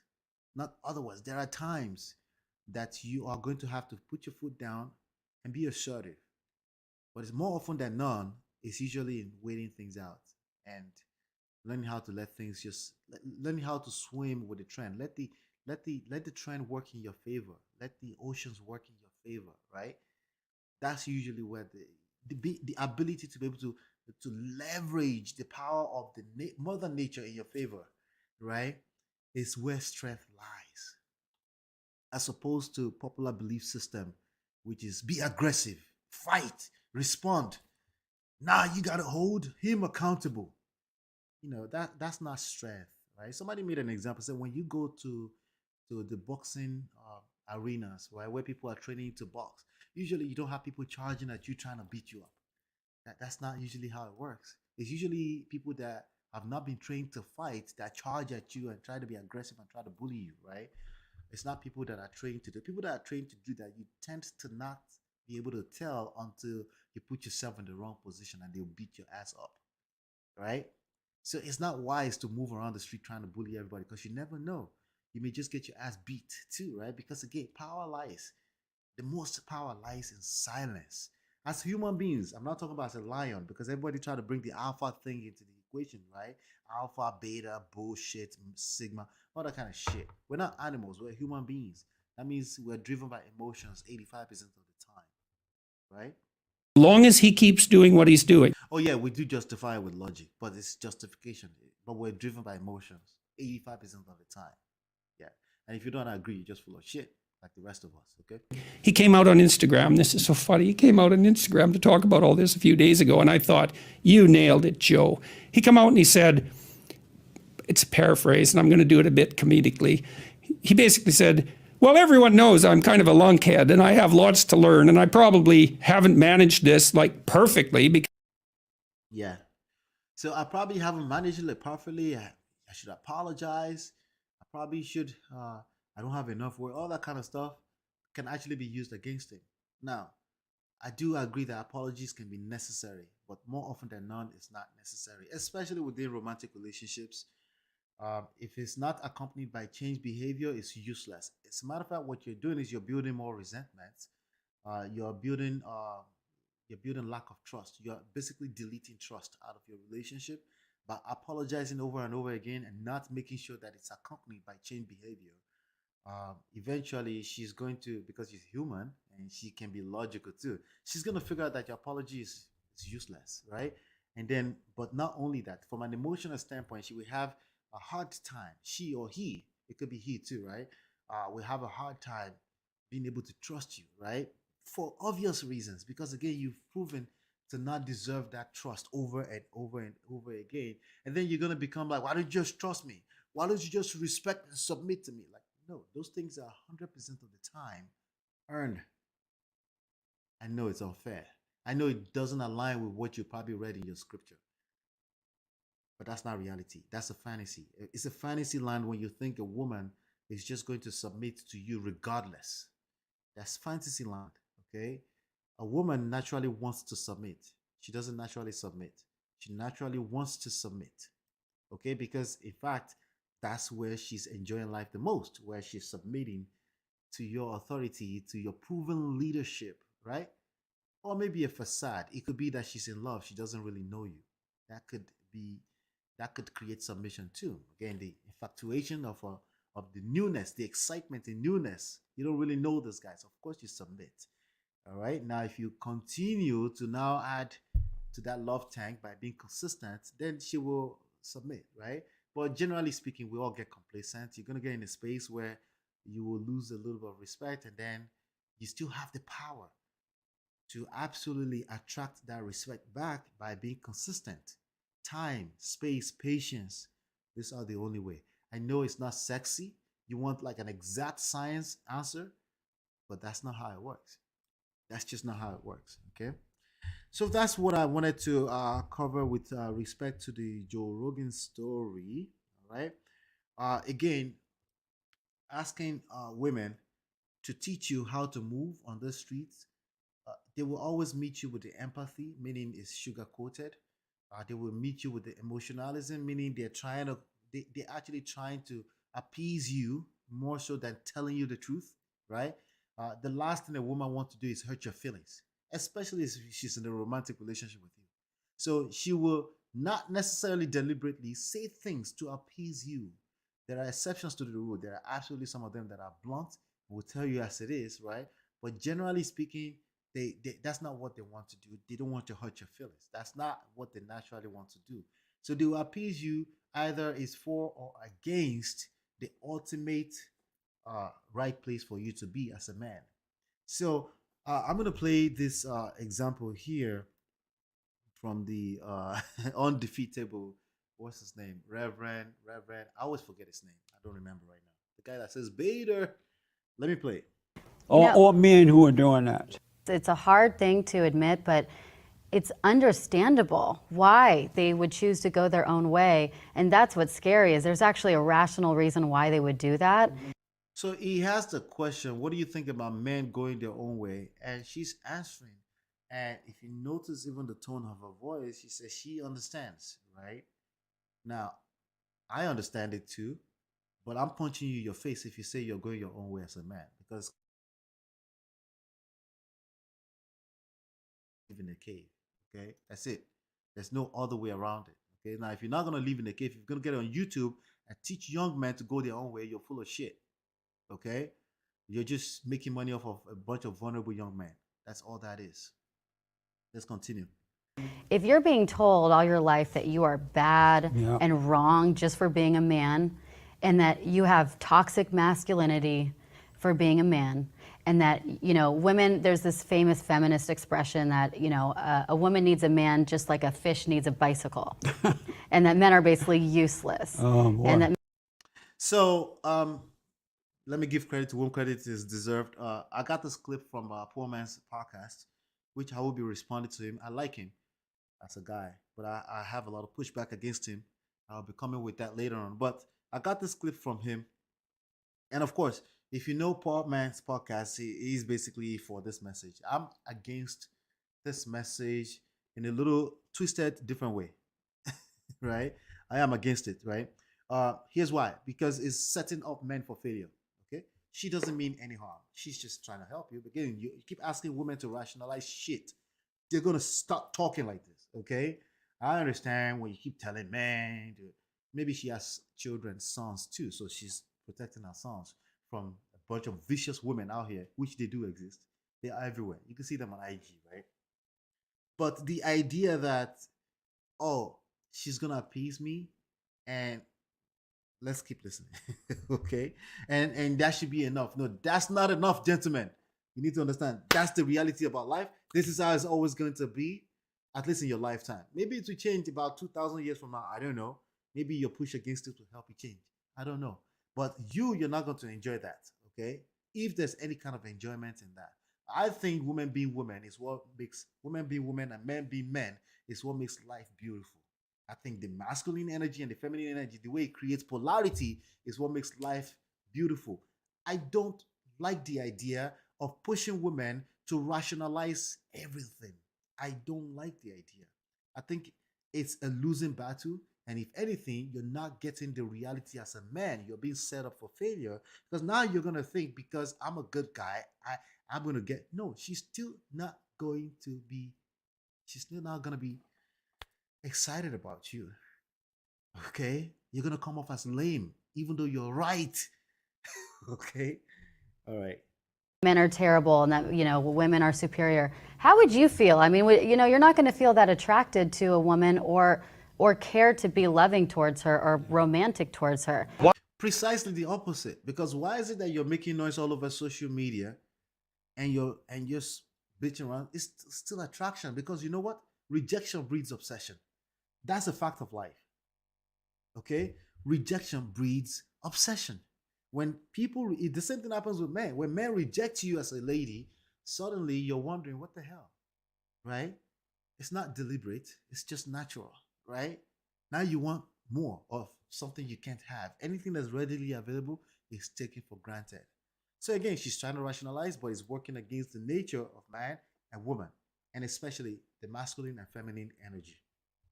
Why are women more concerned with the ratio of male to female CEOs as opposed to the ratio of lower paid, dangerous, dirty jobs done most? Now, we're about to hear a bunch of feministic rhetorics that is supposed to offend me. I am not offended. I am not moved. As a man, you're supposed to be the rock. You're supposed to expect certain things coming out of women, especially if they have certain terrible experiences or can relate with certain terrible experiences, or they think that their power lies in being masculine.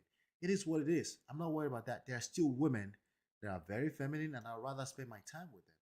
And I can tell you, I can testify to you that most women around me in my personal life are generally in their feminine mode. Okay? All this people are feministic and all this kind of stuff. I see it on social media. That's about it. Okay? That's about it. And I understand it's the reality of a lot of people. I've also seen and observed it from afar, but it's generally because you're attracting it. Gentlemen, men of prestige, it's because you're attracting it. Maybe you're a square and you tend to argue with women, or you tend to try to make women into adults. That means you're assuming they were not adults in the first place, right? You want them to be men. You want them to be able to rationalize everything. You want them to get out of their emotions. If you're on this pursuit of rationalizing or making women rationalize everything, you're going to continue to get masculine energy, either in the form of people actively trying to appease to you or people actively pushing against you. They're the same thing. It's the same thing. That's why dare I say it, I tell men, be careful of pick-me's. Pick-me is not exactly what you're looking for. That's not exactly what you're looking for. It may look good on the surface, but only time will tell if this person is actually in their feminine, because they could be in their masculine and they're just pick-me's, meaning they're actively thinking of ways to appease to you. You haven't heard that before, right? Mostly by men. Because women are smarter than men. Oh, why are men such trash? We are saying they're trash and they're taking it personally, like I'm particularly saying, so I'm supposed to be hi, offended. You are trash. It is not just the guys in Los Angeles, Nashville, Dallas, and they're not any better in the Midwest. Quite frankly, I think they're trash all over this country. I made a TikTok about how I think all men are like trash these days. Like, if I could go through life without interacting with men, that sounds like paradise. Whatever comes to your head that women are just naturally better at than men. I was gonna say everything. And yourself? My gut reaction was everything. I can't answer that without being sexist. We need to kill all men. I am sick. I'm not offended by that. You know, if anything, I am so sorry for the person that said that, because they look like they're sick in the head. I'm not really offended by that, okay? And the idea that this is majority of women is stupid. It's not true, okay? We cannot look at worst case scenarios and look at and statistics and assume everyone lives that life. No, we don't, okay? Statistics are what they are. They're short. There's limitations to statistics. It's lagging indicator. It doesn't indicate what's about to happen. It doesn't indicate the present. It doesn't have to indicate your present, right? Worst case scenarios are worst case scenarios for a reason. These are worst case scenarios, right? So, and the more you shed more light on this, even me right now, the more you make it a reality. But at least I can help by saying, no, I'm not offended. I think these people are sick to the head and I'm not worried about them. Instead, I am worried about being a man in this society and winning big time, either in life, relationship, love, health, great health, and living an awesome life. That's what I would rather put all my energy into. Of being a baby factory that produces more men that will just, in the future, subjugate me. So the only answer to that is to... It sounds like somebody speaking out of pain, right? Now, why would I want to make myself equal to this person by now speaking against all women? By now coming up with all these talking points, but on a polar opposite. See, the moment I start to do that, now I'm engaging the weakest part of myself. And the strongest part of me is to say, oh wow, I'm sorry that she must have gone through terrible experiences with men. I don't know what that is, But if I put myself in a position where a woman can read it and say, hey, who hurt you? Listen, if a woman reads it and the first thing she says to you is who hurt you, she read it right. She picked something up. That's a fact. She's picked something up. Maybe not you personally, but you can relate with some stories, worst case scenarios. That's a fact. She picked something up. Because as human beings, we have incredible radar for bullshit. And we can tell when we hear one. Just like I'm reading this lady right here, that she's coming from a place of hurt. And I'm not going to take an offense to this. Because the moment I take an offense to this, then I feel attacked. Then I defend myself. And then I become equal. And that's the last thing you want to be, gentlemen. Kill male babies and just kill any man that you see, like in the streets, like any swing chick, just kill him. So this men going their own way movement is a reaction to that. I really think it's a rational reaction to that. Men are finally like, hey, we've given you all you want. You know, you are equal in every way. And then you're still shaming us. Yeah. So for a lot of the men, and a lot of them have gotten screwed over in terrible relationships and divorces, and gotten their kids taken away from them. So it's an understandable. Yeah. So yeah, that's that right there. I wanted to play that as part of the Joe Rogan story. But in general, I think we have a long way to go. But I'm here for it. You know, I will do my own part. I think we're gonna do some good work here. With that being said, I think I want to end today by reviewing what is going on with our channel. And I said I will continue to do that until we hit 1,000 subscribers and 4,000 hours. Okay. So let's go ahead and do some of the review here. And also, no, I'll do that last. But the first thing I want to do is I want to respond to some of the. So our biggest video right now is the Tariq Nasheed video. This guy, we did a video with Tariq Nasheed and his foundational Black American movement. And there was some interesting comments, and I felt like we should go through the comments. Okay, as a matter of fact, we had a comment here more recently. Okay, well, this is more of the. I'm going to come back to the comment on the lead attorney videos, but the first thing I want to do is I want to go through some of this comment on the Tariq Nasheed. So if you look here, let me go here. I'll go under reach. And you can see here that let me show you really quickly. Yeah, I'll use this to review and then we'll continue the conversation. You can see here we've grown by 1,400% across board. Subscriber base, not it's a little slower, but we're moving in that direction. But the views and minutes watched is moving very fast, and that's more than enough. You know, subscriber base is the last thing you want to worry about.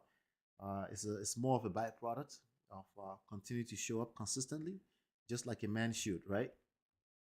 All right, so right there. So now I'm gonna make this about Tariq Nasheed, and then I'll review all of the different comments. Then I will review the other ones later on too. Let's see. All right, good. Let me make sure. Okay, good. Okay, good.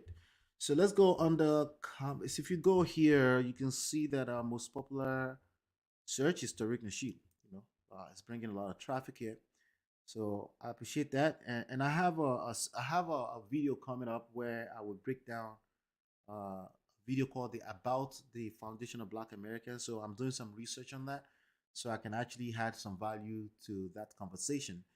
I've dug in some clips already. I'll do maybe a live session covering some of that and my opinions and my, all that kind of stuff in between. And the second here is Megan Good, but that's neither here nor there. If I look at the most popular video under overview here, we can see that it's actually Tariq Nasheed and Nick and Knight versus lead attorney. Okay, so a lot of the comments we're going to be seeing are from those two videos or related videos. So this person says, people are prone to do some slimy shit. Ages ago, Prince Machiavelli said it best: trust no one. So I'm not sure what they're speaking to. Maybe it's the fact that O'Shea Dick Jackson is picking sides without knowing the full story here. So I'm not sure what they're speaking to in that video, but that was a video I did about that, right? Now I did a comment reaction earlier, so this is gonna be another comment reaction. Let me, in fact, make sure I show the right banner at this point in time. All right, good.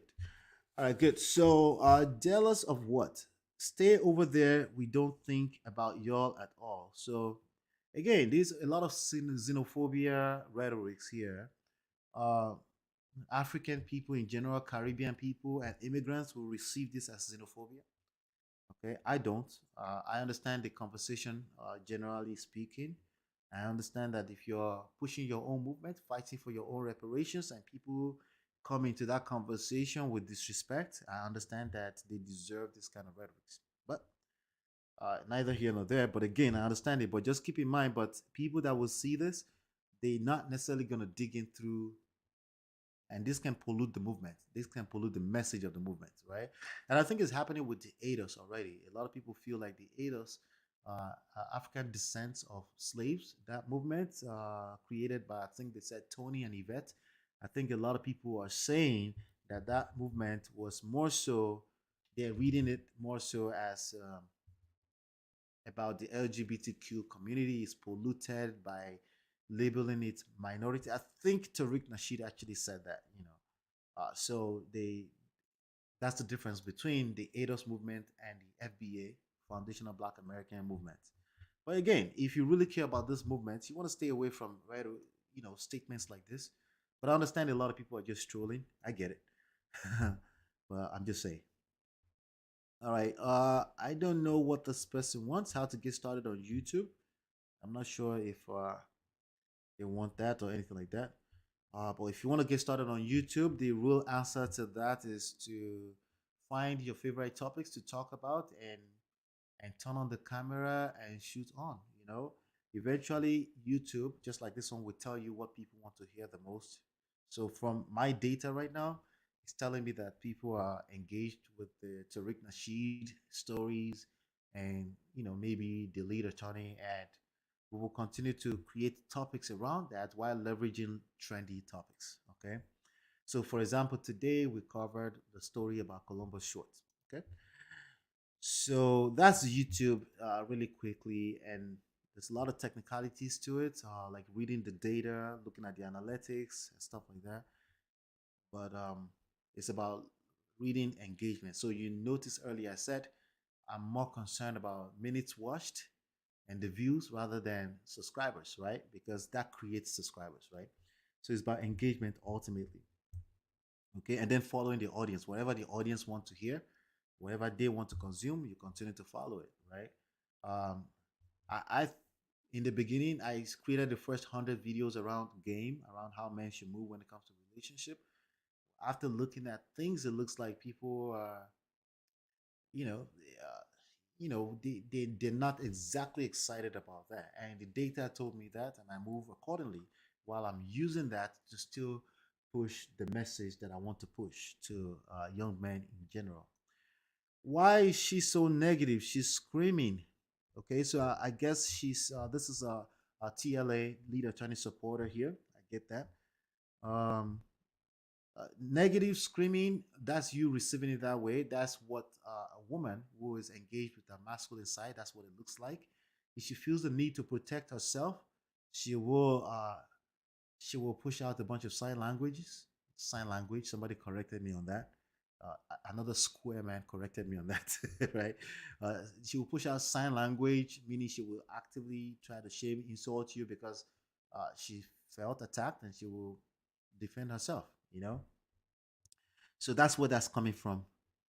She was playing with his money. Yeah, I beg to differ. It was a joke. That's my opinion. It was a joke. She wasn't playing with his money. He was invited to a platform, and he was promoting. He plugged this course, rightfully so, because if you're invited, you should expect me to plug my course. But if you plug your course, and if somebody responded with a joke, it's just a joke. It's not that deep, right? But I understand some of the square guys, Ronaldo is probably a square guy. You will see they take offense, they read condescension very quickly. They are offended by very quickly. I get it too. It's a type of personality. It's not a crime, but if you do that, it can affect your game as well. It's not a lot of Black Americans that disagree with Tariq. LOL. You're only gonna come across them on social media, right? So there was a video where this gentleman was saying, "What about the white woman in your house?" or something like that, and and he I think he roasted the dude anyway. So, but there's a lot of Black Americans. See, this idea of Black Americans disagreeing with Tariq is not new. Black people in general, even in Africa, is one of our weakness. We push against each other. We don't. We have a hard time finding common ground, finding a common goal to pursue, and that's part of the reasons why we are the bottom of society in a lot of ramification and a lot of respect. Okay, it's part of our problems as Black people. We have a hard time uh, putting forward a common front towards a common goal and building massive empires around the world. It's just what it is, right? Unfortunately, sadly. So it's not just Black Americans. So instead of you pushing against this, I'll just tell you straight up.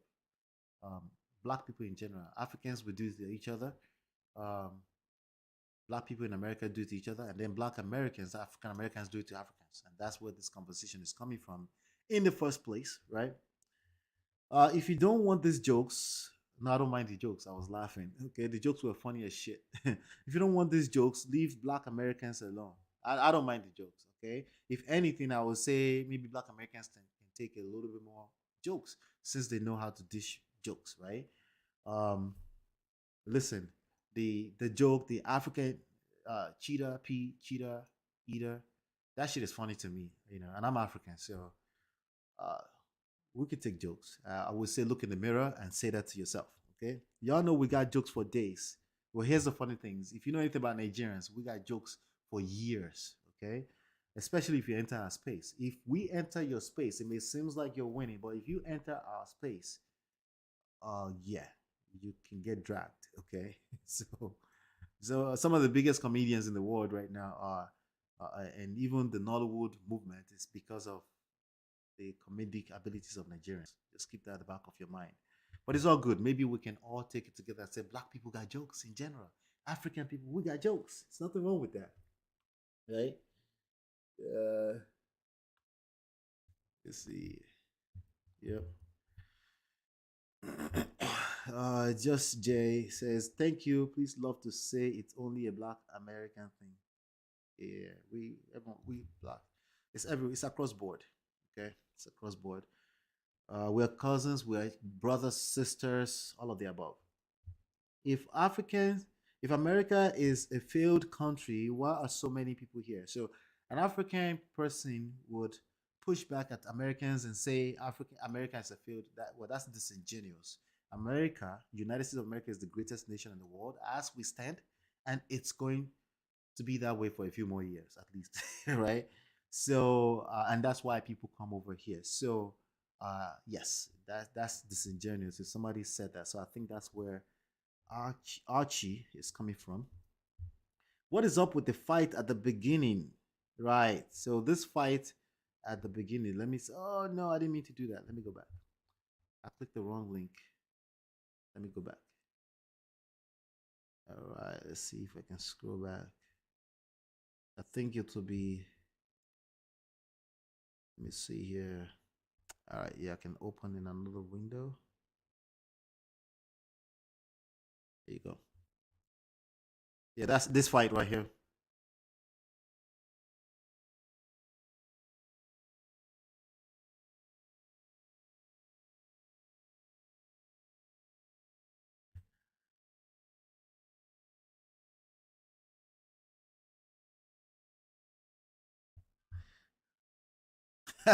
So that's the fight that the person is talking about. Well, it's my extreme example of how it's an extreme example, granted, of how uh, feminine energy attracts masculine energy. Okay, That's just that. It was a joke. All right. So, dear Nigerians, you should be ashamed of yourselves. Nigeria is now number one for open defecation in the world. Well, I'll tell you what. When I first moved back here in 1998, so I spent 15 years in Nigeria between the ages of 3 and 18. When I was 18, 1998, I moved. Instead of moving to Texas, I ended up in Jersey, and I ended up in a town called Metuchen. Metuchen, New Jersey is beautiful, right? Like wow, we're in the white line, blah blah blah. Coming out of living in Nigeria since 3 years old to 18, that's refreshing. If you've been to Africa before. Now there are cities that looks beautiful in Africa, but for the most part, it is Africa, right? It doesn't mean there are monkeys jumping everywhere, but I'm just saying this. And then on Sunday, we were about to go to church, and then I ended up in Newark. The church was in Newark. I'm like, whoa, we have Africa here too, right? So again, you could any inner city you go to, there's something common in terms of if you go to New York City right now, a lot of people that spend time in New York City will tell you straight up like it's smelly. It looks beautiful when you take pictures, but it's smelly, you know. For inner city in general, it's not always the cleanest. So now, does that mean people are defecating? No, people do pee on the streets in New York City. We could shape this back and forth however way. Now, am I saying people don't defecate on the street in Africa? No, I'm not saying that. I'm just saying again, uh, bringing this into the conversation of the foundation of Black Americans is not helping the movement. That's all I'm saying. Okay, if anything, we should be putting energy together to make sure that Africa become the greatest continent in the world, and also the inner cities where we tend to have us as Black people can also start to showcase that we can also be the greatest in the world as well. This is just off of my own observations, right? Uh, it's limited to my observations. Bro, in America, we played dozens. We did this since slavery. I guess played dozens is the banters back and forth. Go research. Also, they call us apes and gorillas. They're talking about West Africans as well. Yes, across board. I agree with that. You're wrong about Tariq Nasheed. I guess we can tell already that this is a Tariq Nasheed follower. By the way, I like Tariq Nasheed. Okay, I like people that have a way of leaving their foot on people's neck, especially if they've created a movement, they've done well for themselves, anything like that. I like that because sometimes that's how you get attention. I am a firm believer that you don't put us on a pedestal of any type, because we take it for granted. We don't really pay attention until somebody put a foot on your neck, not physically, figuratively speaking, right? So he's a masculine man. So again, I don't know if I mentioned about the masculine or feminine energy. Masculine and men is not as it's not they're not synonymous. Okay, masculine energy because of the social construct we live in tend to be in men, and because of some biology, like the hormones and stuff like that, testosterone and stuff like that, right? But it's mainly a function of the society and social construct. So masculine and men is not equivalent. So if I say somebody is in their feminine energy, doesn't mean they're not a man.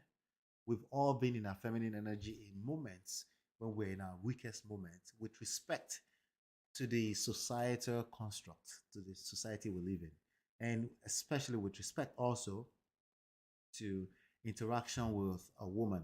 Okay. So maybe I misused it. I do misuse it sometimes. I use it interchangeably sometimes, but let's just keep that clear there to be clear. Married to one woman, again, has nothing to do with the fact that he's married to a woman. Alexin has three sons and one daughter. They have another child on the way. Congratulations to him. So he's a family man. I'm glad to hear that. He's an excellent, respectful husband and father. He's a great son to his father and his mother. He's a great friend to his friends. I appreciate that. By the way, I'm doing some research, so I can see that already. So I don't disagree with that. Is documentary or historically correct and have brought pride to many Black people? The Hidden Color series, 5, 1804, about the Haitian Revolution, Buck Broken, about how the white supremacists have infeminized. Yeah, I've heard him speak about that. So infeminize the black males so they can make our race inferior and no more. I agree with this part as well. If our people are sexually confused, we won't reproduce.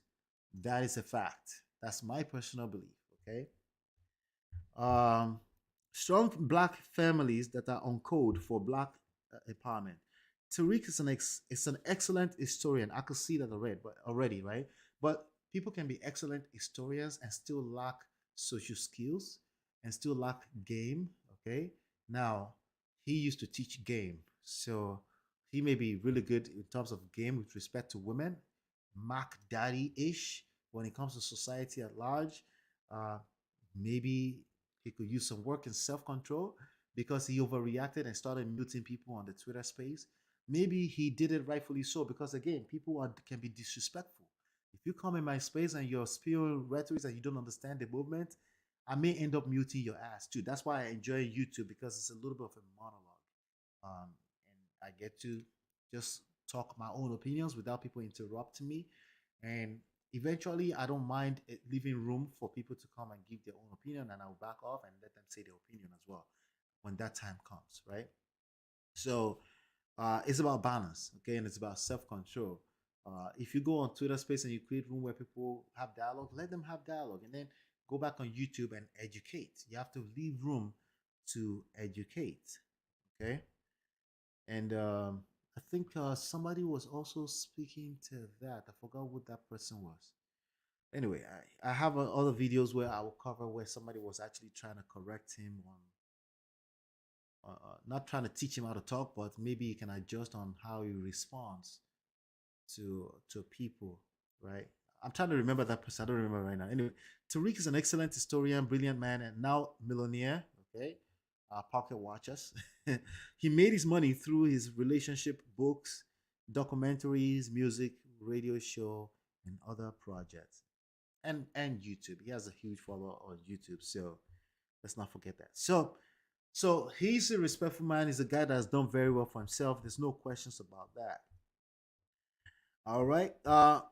Nkojo wa Duma. People insist on dissecting or on disrespecting uh, foundational Black Americans, FBA, on our land, but won't lift a toothbrush to the whites and Asians wreaking havoc on their home land. Just go home and be great. You see? Again, xenophobia behavior. Xenophobia doesn't mean that you're not saying it from a place of logic.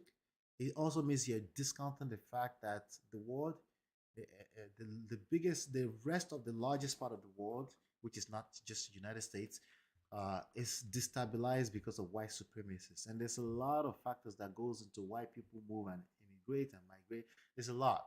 Part of the factors, granted, is that foundational Black Americans, let me use the quote unquote, not the movement, but people that maybe deemed that have helped in many ways, paying taxes and also written laws and helping, like the Dr. King's, Tariq Nasheed talked about that, of helping the idea of immigrations of Africans from the Caribbeans, from the rest of the world. So I definitely want to pay homage to that. That's a real thing, right? So, but also we have to not forget that that was also part of the power dynamics that the white supremacists understood and still understand to today, and we're having a hard time in engaging that and taking over. Again, power is not given; it has to be taken. Now, I'll keep saying that. So now, this person was speaking a language here I didn't understand. I said a lot of facts there. What language did you start your submission with? And he goes, Swahili. So a lot of Black Americans, we just assume that all Africans speak Swahili. Okay, it's okay. There's a lot of stuff that I assume too, that I'm now learning. Okay, but of course, as usual, this person picked up condescension when I said, "Oh, I hope you know, most Africans don't speak Swahili." And of course, look at the tone. Of course, you can read tone in text. Maybe I'm wrong, right? It says, it's the language I used, right? I'm sure English isn't the language used by all Africans as well. However, the idea was communicated with efficient effectiveness. Congratulations. But again, this is part of our weaknesses. We pick condescensions than say, hey, maybe they're saying something else. Right? But again, I'm just saying, yeah, the best answer here would be like, oh yes, I know that. I just wanted to. Oh, interesting.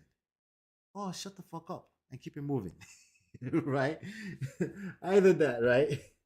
Yeah, it just says I can pick up tone in text most times. Yes, or at least you're giving us the permission to interpret the tone, which is why I always say people should avoid text message when there's emotions are high too, right?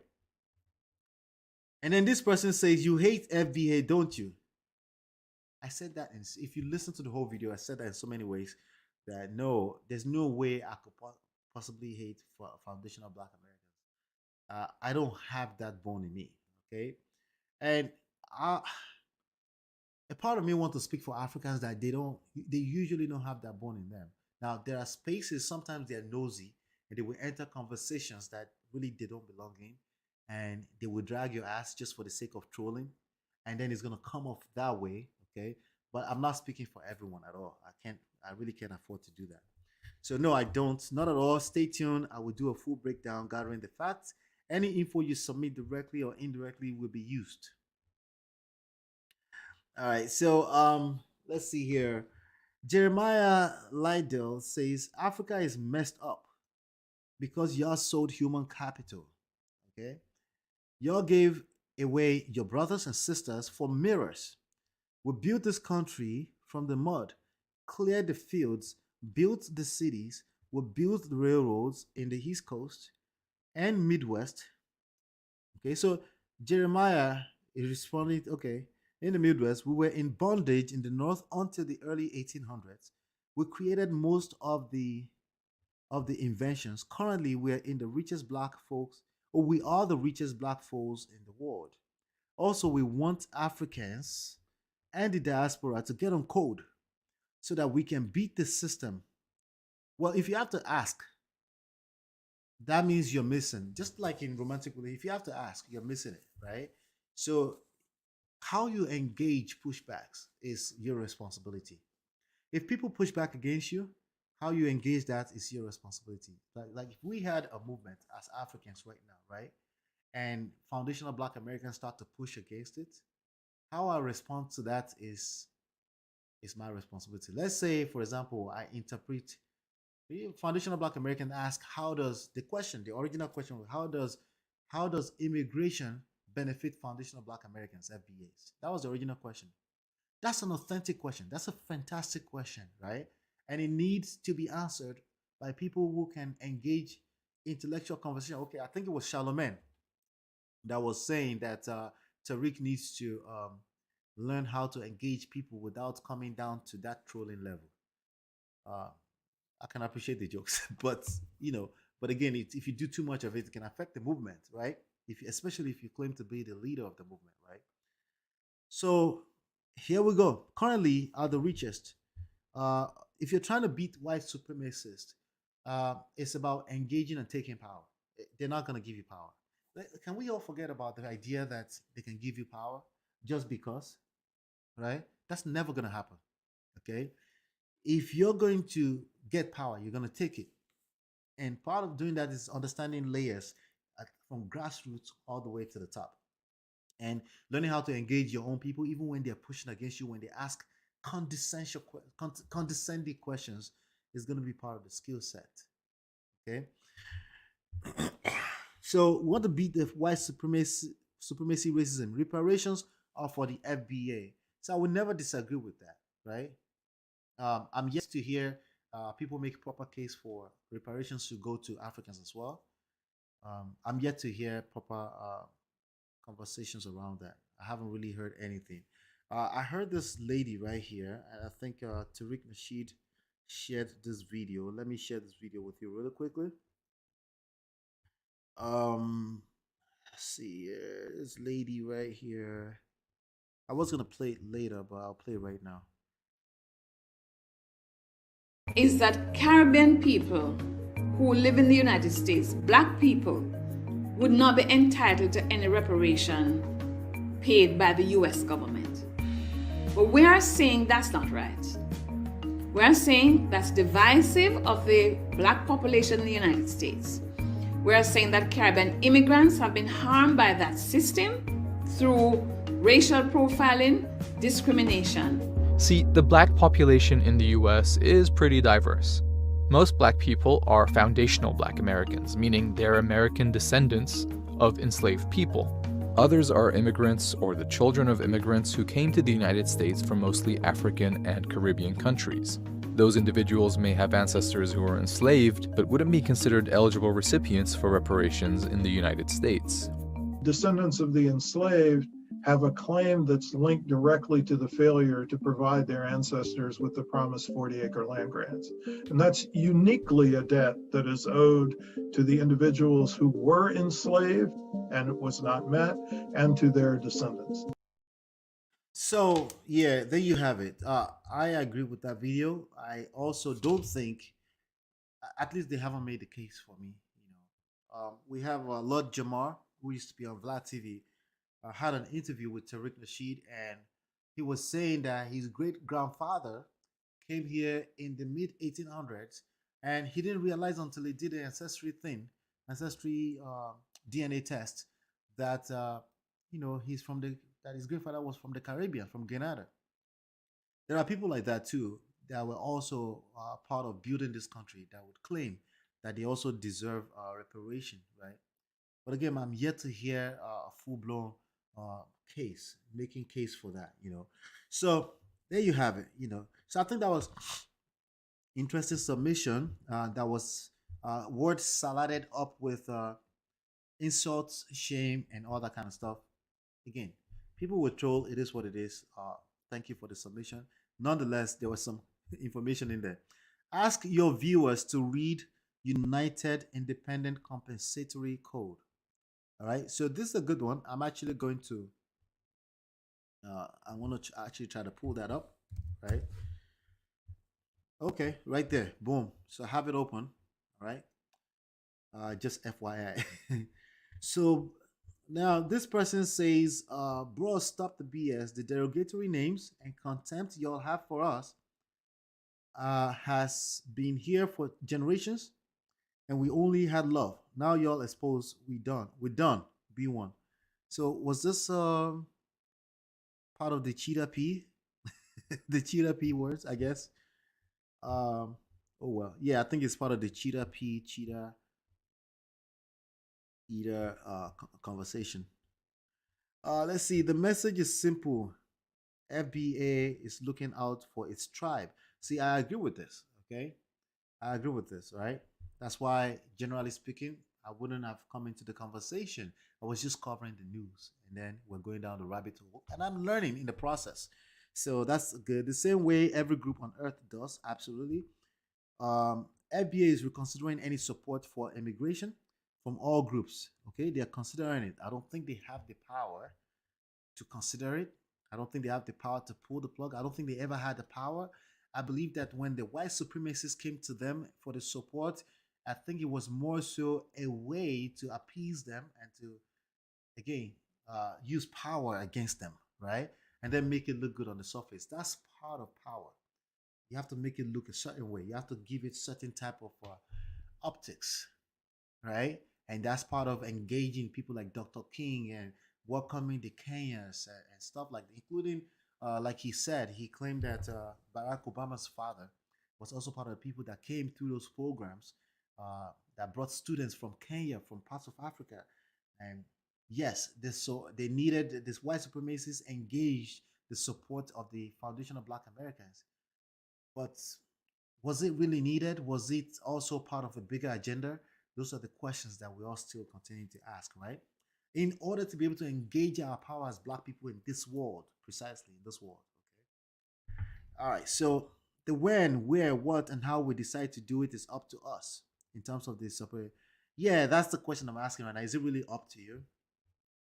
Someone said off code says, so you're totally gonna act like Tariq didn't start the divide. So again, this rhetoric will come off as divide. Okay. If Africans are feeling that it as divide, then it is divide, and you will need the support of the Africans in order to get the reparation. Okay, you will need the support of the Africans in order to get reparation. All right, now if how you engage them when they push back against it is everything. Now, if you think being loud and calling them names, cheetah eater, cheetah pea, is how you're gonna get the support, right? I mean, think about it. Is that how you're gonna get the support? Now you have my support, but the average person is a troll. Life is not fair, right? So, LOL. By the way, we as Black Americans have absolutely no control over legal immigration, right? Oh, so that's the Black American saying that. Isn't that interesting, right? So, of course, so this person replied, "You're right. Tariq didn't start the division." But he's saying you're gonna act like Tariq didn't start the divide. We have never been together to divide in the first place. I disagree. That's your experience. There are a lot of people with individual experiences where we are together. I have fantastic relationship with a lot of foundational Black Americans, but I get it. You may call it anecdotal, but I've seen enough, right, to know that it's possible. At least we know it's possible, right? So why not pursue the possibilities as against your worst case scenario examples, right?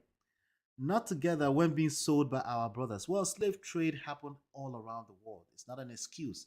It is what it is. Okay, it happened around the world, right? And it happened even in Africa before white people came in. Okay, before white people came in, human capital was a thing amongst themselves. It was ways that people had status. It was way that people owned lands, owned territories, right? Some of quote unquote the slaves are their children and their own daughter. They conquered other territories, other settlements, and that was how things were thousands of years ago, up to hundreds of years ago. So, you're not being genuine, you're being disingenuous if you're going to discount that part in the conversation. That is not an excuse. It's still a terrible thing to happen, right? Not together, being sold as brothers or sisters during the slave trade, not together afterwards. They never came to get us. Immigrants are here to eat. Enjoy the meal. Now, have you paid attention to colonialism and imperialism, right? If you paid attention to that, then you will know that it's not just conquering Africans by way of slave trade or carrying or taking slaves away from the continent. It was also by suppressing and subduing them, even in the land there, right? Um, we're still paying tithes to British colony. So it's bigger than your personal emotions, okay? This is going to take power. It's going to take understanding power and learning how to take power. Immigration are here to eat. Immigrants are here to eat. Enjoy the meal while you can. Citizens of a nation have control over their government, which has control over legal immigration. This is an illusion until you understand power. Okay, I don't care if it's democratic, even here in the United States, this is an illusion. Okay, this is a fantasy. Immigrant envy, jealousy, and hatred. This is all human emotions. You bring jealousy, you bring hatred into the conversation. You're shaming, you're insulting. That's coming from a powerless position. That's coming from a weak position. The easiest thing in life is to shame and insult. When you learn how to rise above shaming and insulting, then you will start to engage your power in life, either in romantic relationship, in personal relationships, anything like that, right? So, yeah, absolutely. So remember Joseph who was sold. Again, we're bringing in scriptures. This is part of your slavery mentality. You're bringing the Bible into a conversation where Bible has been used against you. You're not helping yourself, and you're using it to fight your own brothers, right? So, and if you know the Joseph story, my kids and myself just read that story not too long ago. We're reading the Bible right now. And that Joseph story, you realize that Joseph did not retaliate with shame and insults. That's not what he did. How come you're leaving that part of the story out, right? So even if we're going to bring the correlation into it, right? He did what powerful people do, right? He engaged his power by not engaging in envy, jealousy, hatred in the name of calling it out, but effectively doing it. right? This problem is coming from both sides. It's getting real now, right? Joseph became successful in captivity, and when famine came, his brothers were forced to flee their homeland, bow to him, and beg for help. Well, let's assume you're correct there, right? How did you respond to that? He wasn't xenophobic. He wasn't loud about that. It was That's not what the story said, right? He wasn't said, I'm gonna get you because you got me. He wasn't saying it with his words, he wasn't doing it in his actions either, right? So yes, it sounds familiar. It sounds familiar, but it sounds like you're still stuck in the mindset that made them even subjugated in the first place, right? That made us weak in the first place as black people, right? When are we going to rise above that type of mindset? That's the question I would like to know. If FBA is a lineage, then why does Tariq have it trademarked under his name? Well, if you're going to create a movement, you have to trademark it. This is an African or somebody pushing against him, or maybe one of foundational black Americans pushing against his own brother, right? I see Kevin Smith. I don't know if that's real. Then why does Tariq have it trademarked under his name? Every time you idiots refer to yourselves as FBA, you're stating that you are the property of Tariq Nasheed. LOL. Somebody has to lead a movement. Sadly, somebody has to. Okay, now I'm speaking in favor of Tariq, right? If he sees a movement, if he doesn't trademark it, somebody's going to trademark it. Now, there are ways to trademark it as non-profit or for profit. I know he's selling books right now that's called Foundational Black Americans, something beta, something like that. Or bait something, I don't know. It's a book that I would be interested in reading, by the way, to see where it's coming from. I've heard enough of his videos that I know that he knows what he's talking from an historical standpoint. Why did FBA not exist before 2019? Because everything starts at the time. Everything starts in one day, right? These questions.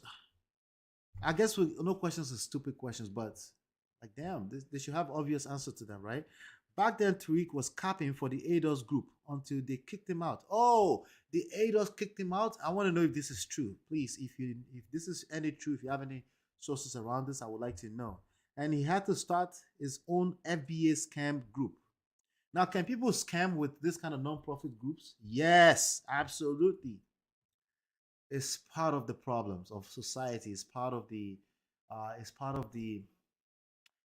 how casualties are created even when there's a real movement that needs to be done. All right. So exactly, FBA is an online troll cult. A cult. FBA is an online troll cult started by Tariq, who is funded by some white conservative group. Interesting. Now, I don't know how true this is. Conspiracy theories all over the place. We don't know. I will find out. Again, I have to look at things from surface. I have to look at people's intention from what they state in their statement. I actually have their page open here. I'm still reading it. I'm looking at it closer. But let's keep going. Let's look at what people have to say first, right?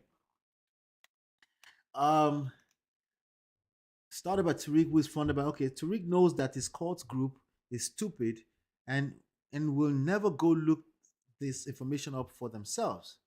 People will never look at the information for themselves. Okay. Now, I'm creating content around this for profit. Okay. Nonetheless, I'm simultaneously educating myself by the movement. Okay. This platform is for profit. Talk about other topics, right? So I think that should be clear to everyone. Tariq knows his courts and will never go information. Yeah, people generally won't find the information. And Charlemagne said the best. Who cares about the truth if the headline is more entertaining, right? And people move like that, especially in a social media era, because information is readily available, right? But negative information travel further. That's why they still haven't gotten their museum. So I thought the museum existed already. Personally, I thought the museum, but it looks like what I was looking at was this is his book right here, Race Bader. Foundational Black American Race Beta, and it's $45. Okay. Oh, by the way, I have books on social media, not social media, on real estate. If you want to learn how to make money in real estate, smart real estate wholesaling, real estate money secret. You can find these two books at realestatemoneysecrets.com with a masterclass. By the way, if you with a free masterclass, it's all free. You can download the books for free. If you what you want is as a PDF. And then I have for marriage, Get My Marriage Back, written by myself and my wife. All right.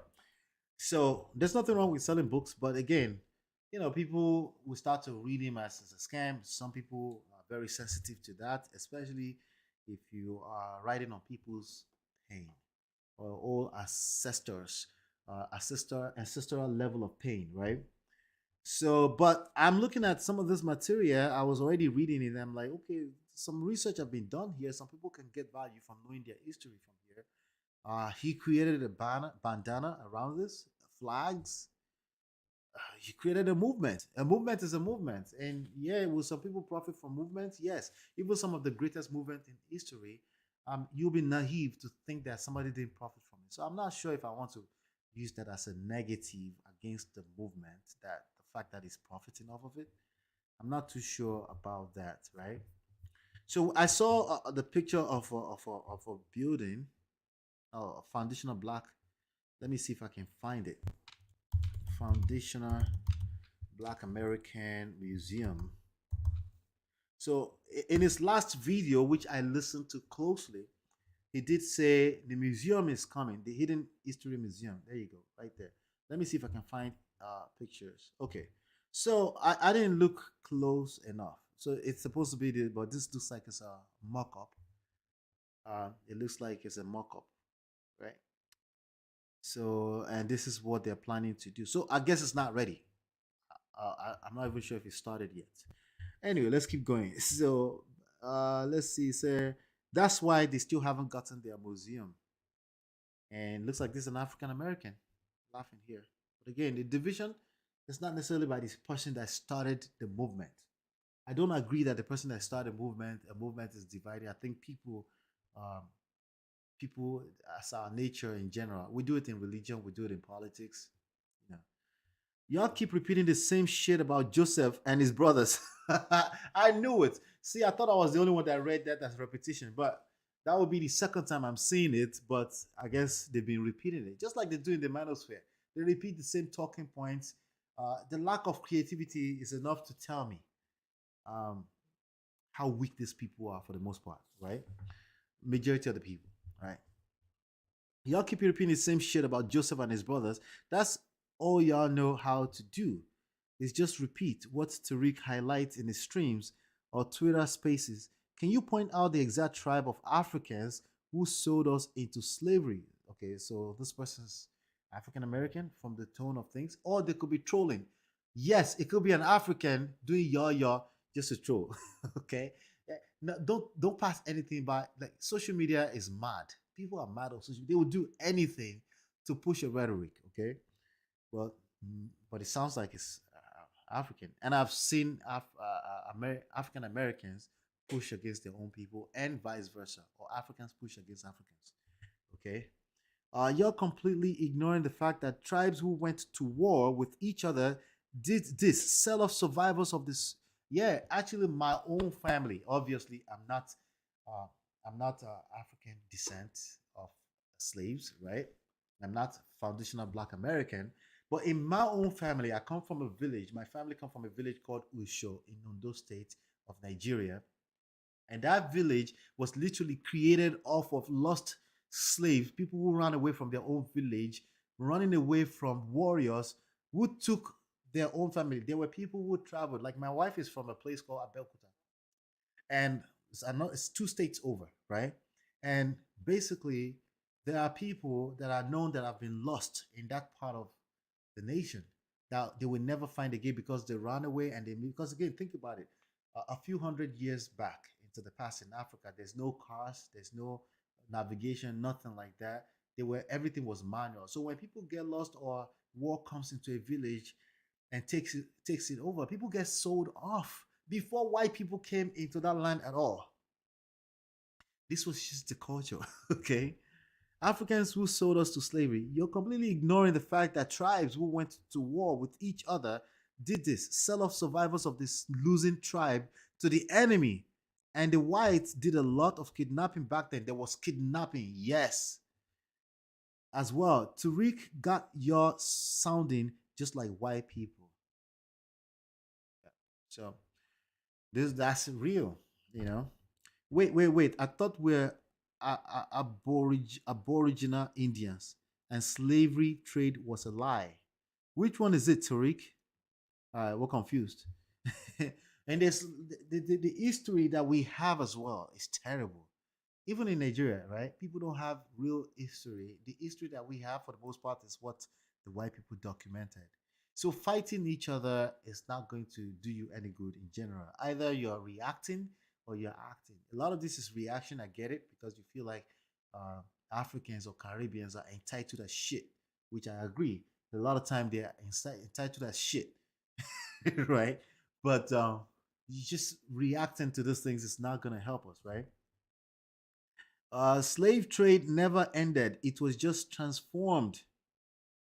Tariq never said slavery trade was a lie. Yes, we have aboriginal ties. I don't know what that word means. I guess it means slave.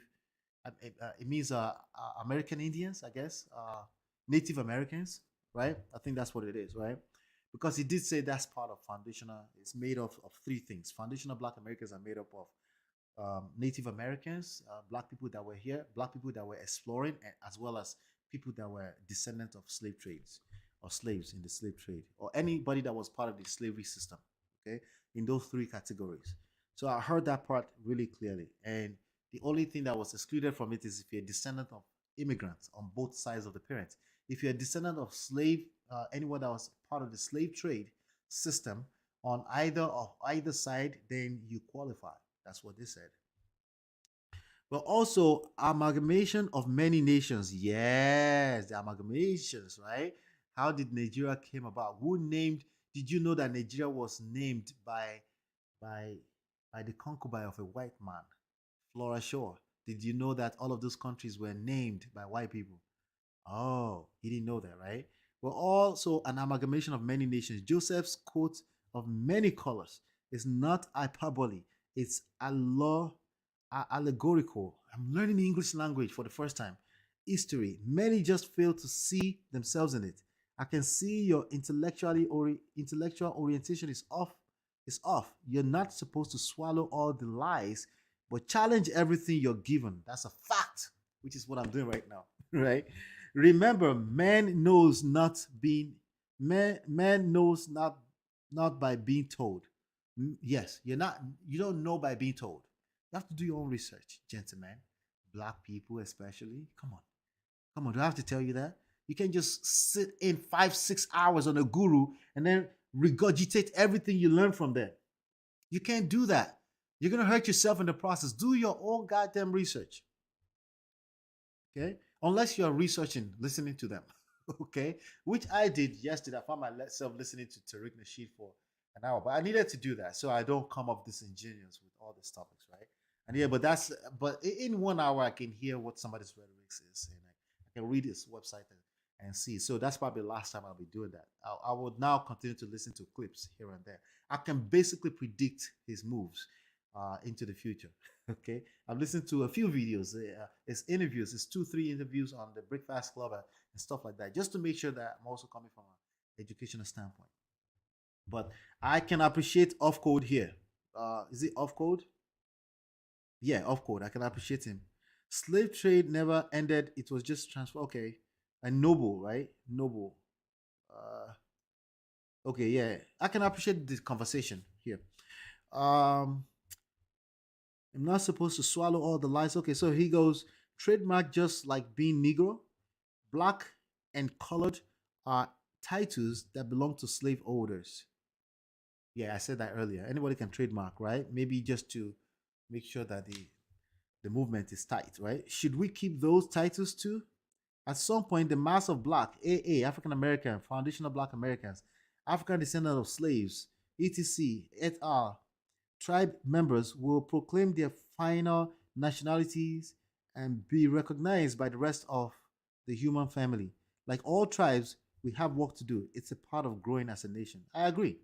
I don't expect those who have a nation to flee from to understand. All right, so this is lack of empathy, but again, he's coming from his own, I guess, accessory pain. Uh, Understand since they have the benefit of a common language, history, culture, and land. I agree with him to a large extent too. I agree with that too. We have not, so I forgive you for your impatience with us. We are here to learn from each other, not just take. What does your tribe teach about morality and treating those who have suffered oppression? All right.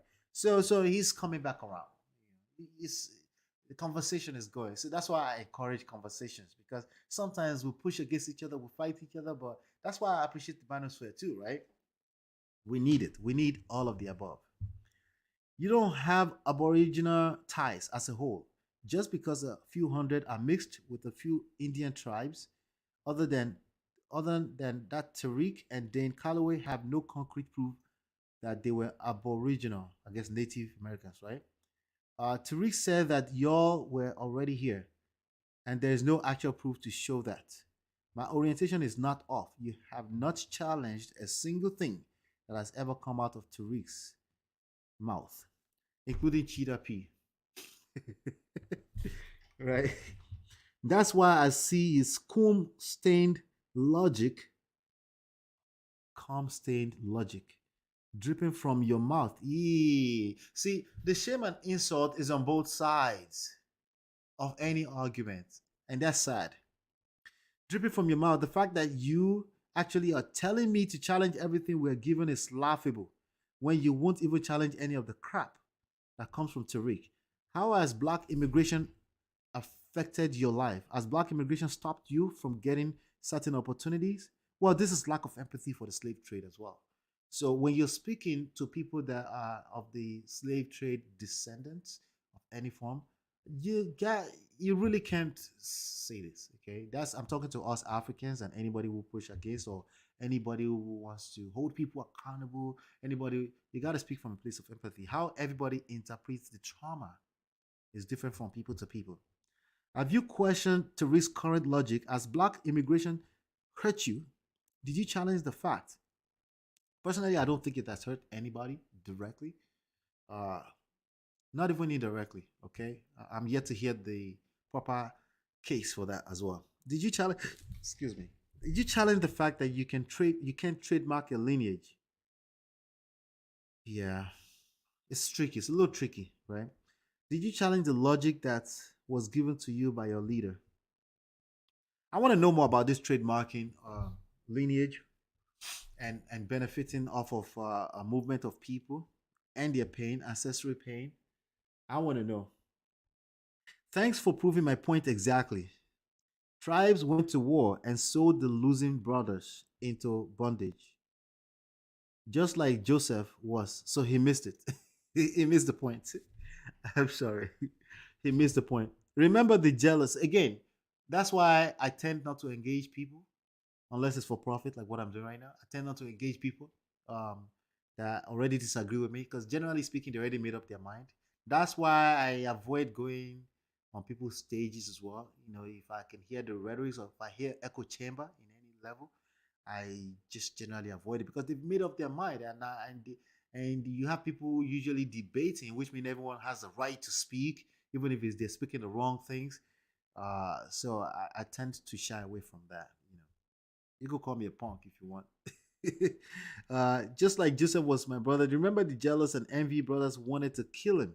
But after the last tribe was sold to the Europeans, your new enemy. See, the confusion is real. You're speaking. If you want to go deeper in this rabbit hole, we can start to look at how the Bible has been used to enslave black people. Okay, how black people has lost touch with their own religion and what they believe to be deities and God, and in exchange for what the white people have handed to them directly or indirectly. Because some people will come here and tell me, oh, Egyptians brought the religion, not white people. Well, semantics. Neither here nor there. Bottom line is that in so many ways, we've been subjugated. We've subjugated ourselves because we refuse to engage what it means power as a group of people. And honestly, naturally so. Because again, if they're handing you baits and they're giving you food, right? All this aids that they're dropping in Africa and all this money that they're sending down there, these are ways that they engage and retain power, sadly, right? The fact that they're giving us opportunity to come here as well as immigration, that's all part of the agenda. We're not talking about that. We think we're now enemies of each other. Thanks for proving my point. Remember the jealous, envying brothers wanted to kill him. But after the last tribe was sold to the Europeans, your new enemy, the Europeans married your woman, had sons, and took the land and resources and subjugated your nations. Famine. Now you flee to Egypt, America. So this person is regurgitating the Bible. And they think they actually sounded smart. To beg for scraps and allowed Europeans to take your resources and your brightest sons and daughters to build the empire, and you are left naked with your precious pride to keep you warm. How do you feel? Do you think it was a fair trade? Power is not about fair trade. Okay? We have to take power, and that's not going to be a fair game. Okay? Sadly, it's not. It's not going to be a fair game. Let's keep going here.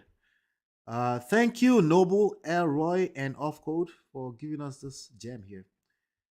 And you keep mentioning African immigrants fleeing their country. If you really did your research, if you really believed in that challenge, everything BS, you would find out that America and other countries were the sponsor of many of these wars. Facts. I was just saying that. Now they have to bite the bullet that comes with that. I can give you example after example of American involvement in African countries. Yes, including allegedly killing the guy that was supposed to make a change in Nigeria, Abiola. Yeah. They have their hands all dirty. Americans' hands are dirty. Okay? Full with blood all over the place. Are you hearing that for the first time? Come on, man. You dip your fingers into something someone else's plate. Don't act surprised when they come for yours. Now for us, people who've been here, still speaking as a descendant of slaves, right? Since the beginning, and have had all the time to rise up. By the way, Louis Farrakhan has a word against this idea of, shaming and insulting Africans too, by the way. Why are African immigrants outniching us, outshining us? Why are more, again, I believe this person is potentially an African troll, okay? Why are more educated African immigrants' numbers are the smallest in comparison to that of other groups? You and Tariq are butthurt about a few African immigrants with different opinions, and none of these opinions affect Black Americans in any way. You act like some random African immigrant's opinion has kept us from receiving some type of benefits or something else, okay? Off-code response. He continues, in order for one to go to war, there has to be a dispute. How do you know that it wasn't us? No, for a fact, it was us. It's dispute among us. Okay, that's how the enemies comes in. If the wall is not cracked, the lizard cannot come in. If the walls in your house is not cracked, okay, for those of you that live in block houses, right? The lizard cannot enter. The wall has to crack open first. Okay, that's a proverb from Yoruba land. Okay, African immigrants numbers are the smallest in comparison. Now, I agree that there's trauma that could make it that way. Okay, that's why I don't speak to this. This is just me reading what Offcode has to say. African immigrants numbers are the smallest in comparison to that of other groups. You and Tariq are butthurt about a few African immigrants with different opinions. Okay, we already read that. Okay, we were here. Sorry.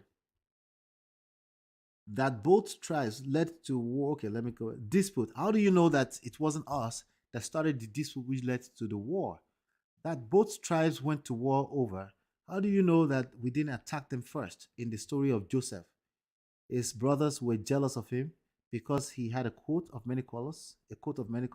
What was supposedly our coat? Our complexion? What was there for Africans to be jealous of?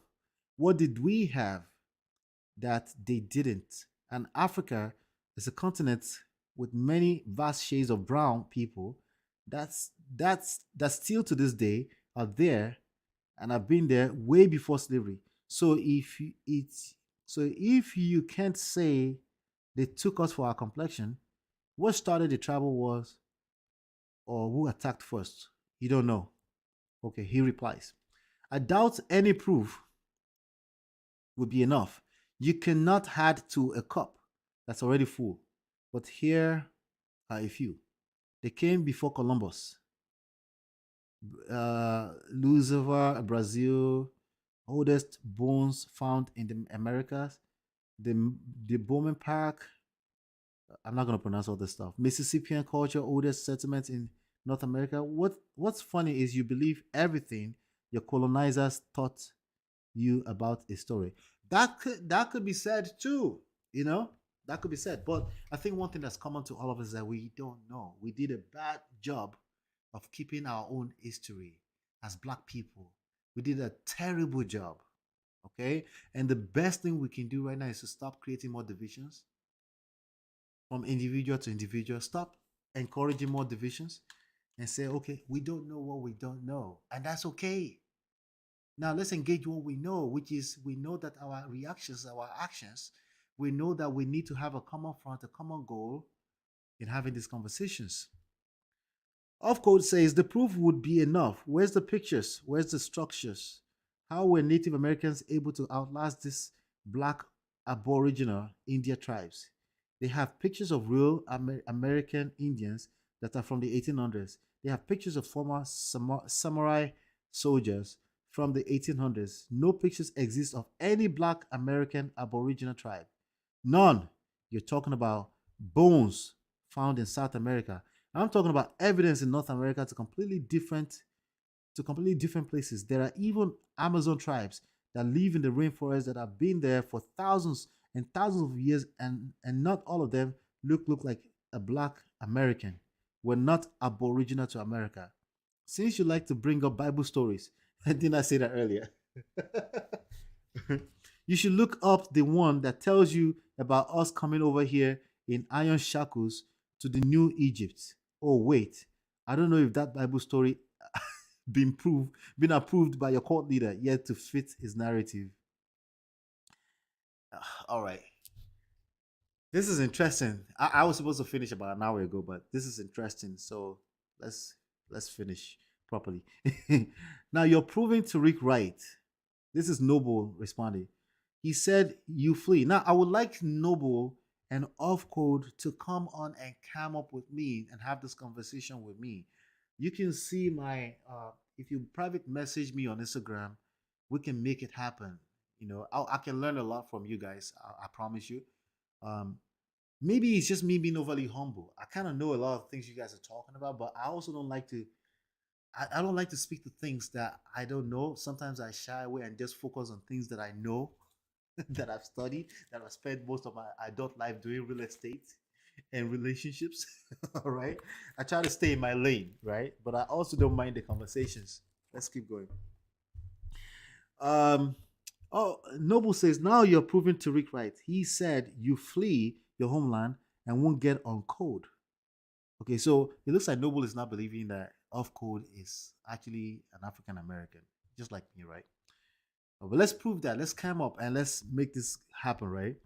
He said you flee your homeland and won't get on code to fight your oppression.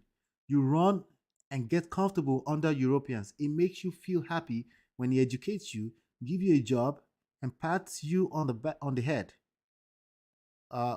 YouTube Daddy tells you you're not like them.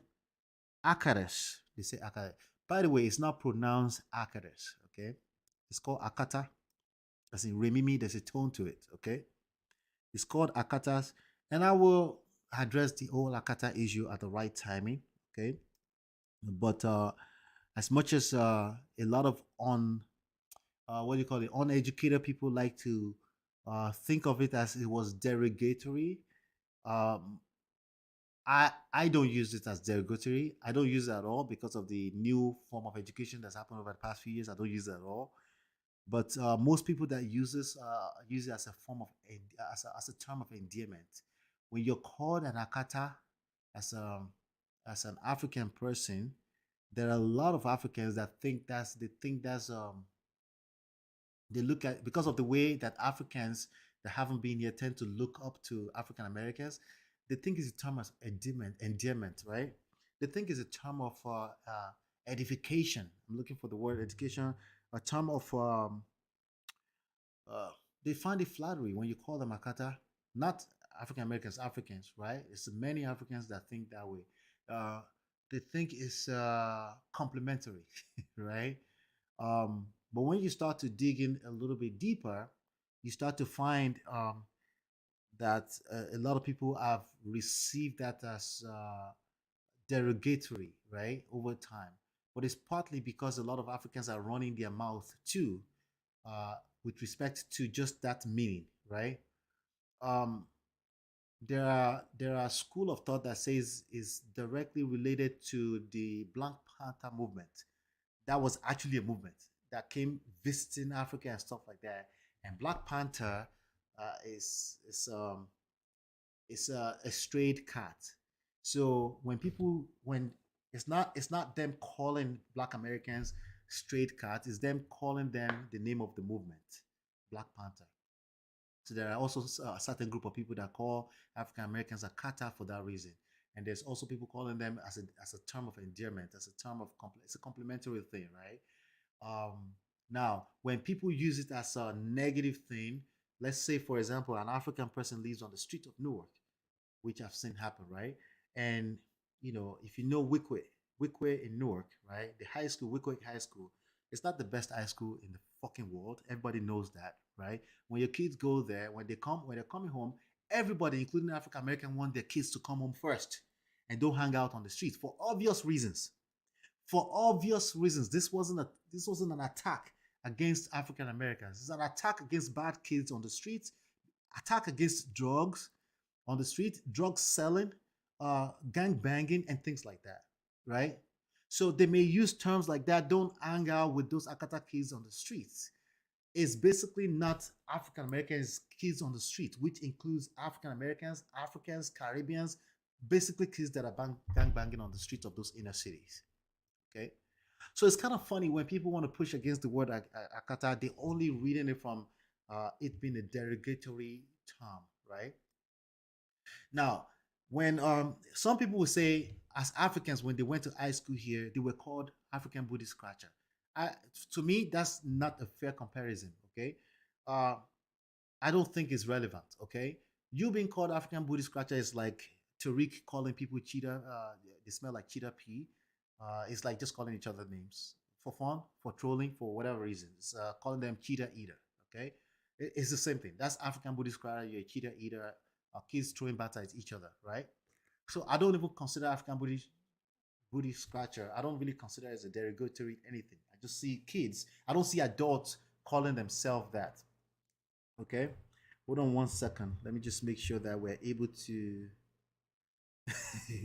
Let me just able that we're able to get our likes up. Let's make sure that if you're coming here, that you help us get the likes up.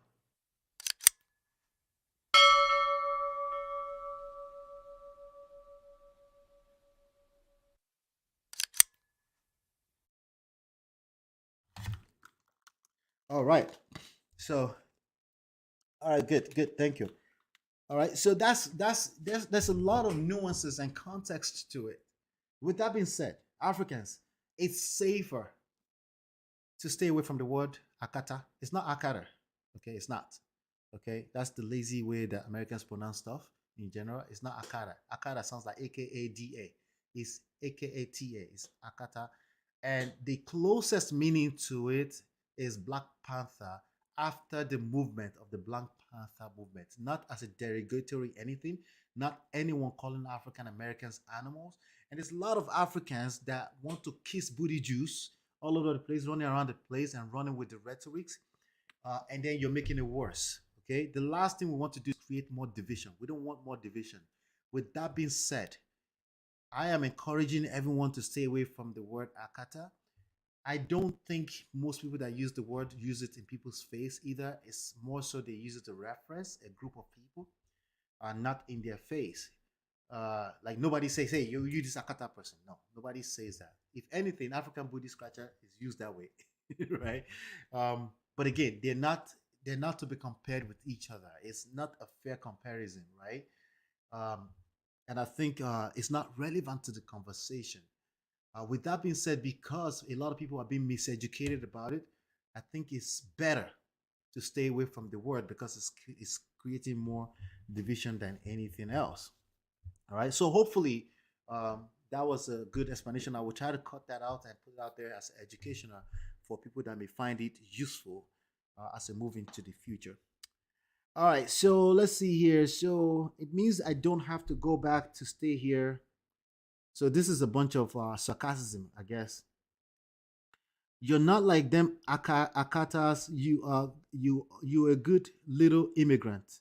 Now go back to the work I pay you for, so I can finish ripping your nation resources, and keeping your family overseas poverty stricken. And you say, if it means I don't have to go back and get to stay here with your YouTube daddy, I will work overtime.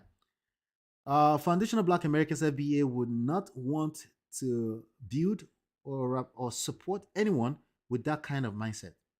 A broken mind is a broken man. I get it. I get it. Thank you, Just Jay. I was hoping that that was very informative. Thank you. We're not cut from the same cloth. You're not going to convince me of anything, and I'm not going to change your mind to get on code, even though he's actively trying to do that. We see you now, so we will act accordingly. Yeah, that's not going to help because you claim your brothers. That's not going to help. Okay. Last question. If Tariq is calling people taters, I guess that's another shamey word, for asking about whereabouts of the museum.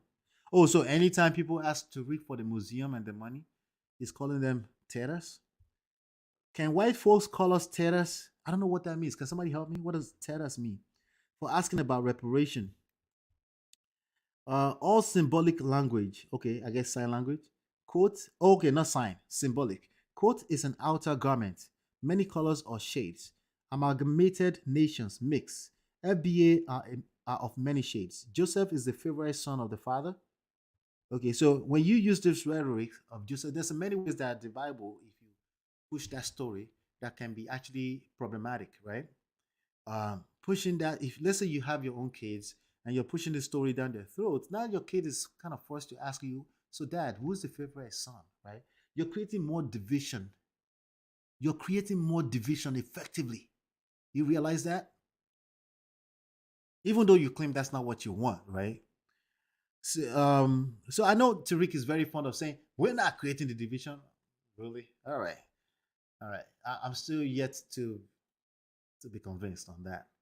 I want to give the brother a lot of credit for creating a movement that a lot of people are behind, for fighting for the rights of people that were oppressed in this nation, United States.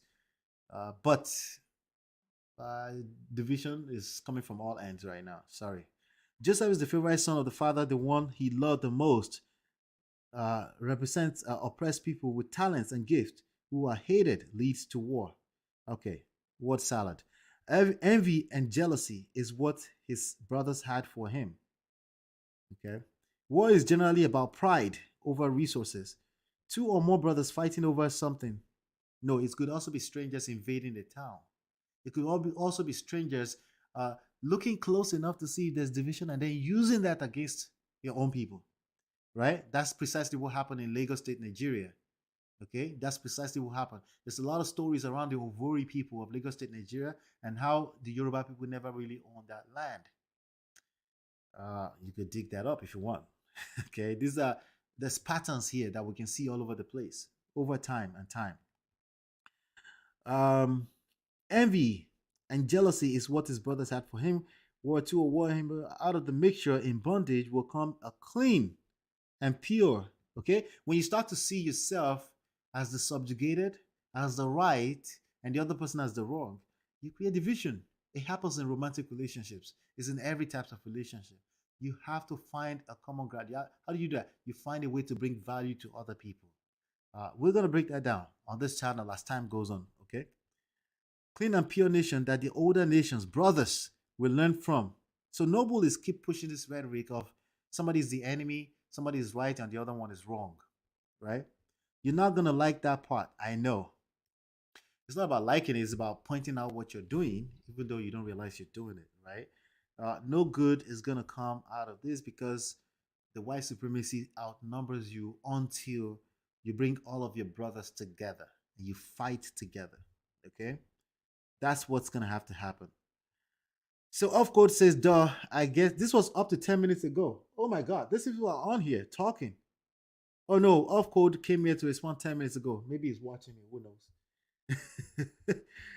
Duh, I get the symbolic talk, but why are there Africans who look exactly like us in Africa who can't even tell if you're Black American until you speak? How were they left there? Okay, so he's saying based off of looks, right? Yeah, I think there's some good points here. I think some great points on both sides. I think there were some great points that were made from both sides. I'm going to I have some other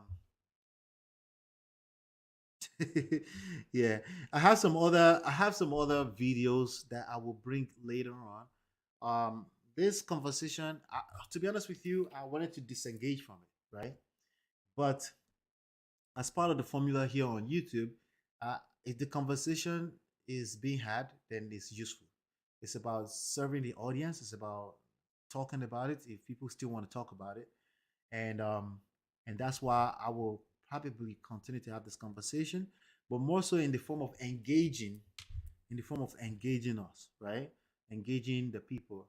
I think Tariq Nasheed is up to something good, but I think there's gonna have to be some kind of change in how he leads this movement, because negative has power over positive to spread faster. And if that movement is laced up, just the same thing that happened with ADOS, I'm hearing, if that message or the movement is laced up with negativity and fighting your African brothers all the time, I mean, 27,000 people were in that Twitter space, then the negative will spread faster. Sadly, that's the way it works. And even if you're going to have an effect on everything over time, you'll find over time that you will end up with a situation where you're not here to engage the fruits of your labor. Okay, we have the fella Anikula Pokutis, who is now considered the prophet, but when he was here, nobody respected him. You have the Malcolm X, right? When he was here, he pushed against a lot of rhetoric because of a lot of this negativity, right? Even the Dr. King himself, even Jesus Christ, right? So while you may have a lot of substance that may be hidden inside of the message, if you want to be here to enjoy it, you have to learn how to engage power, learn how power dynamics work, and how to bring people along. I think that's the only way that we're going to move forward. With that being said, I want to say thank you so much for hanging out with me just today. I want to do a special thank you to you for always hanging out with me here. One day we will get you on to come up live with me here, right? And I want to say thank you, special thank you to Noble and Off Code for engaging in the comment area. I want to encourage the rest of you to engage in the comment area. Let me know what you're thinking, and hopefully you've been enlightened and educated. I will see you on the next one, and peace.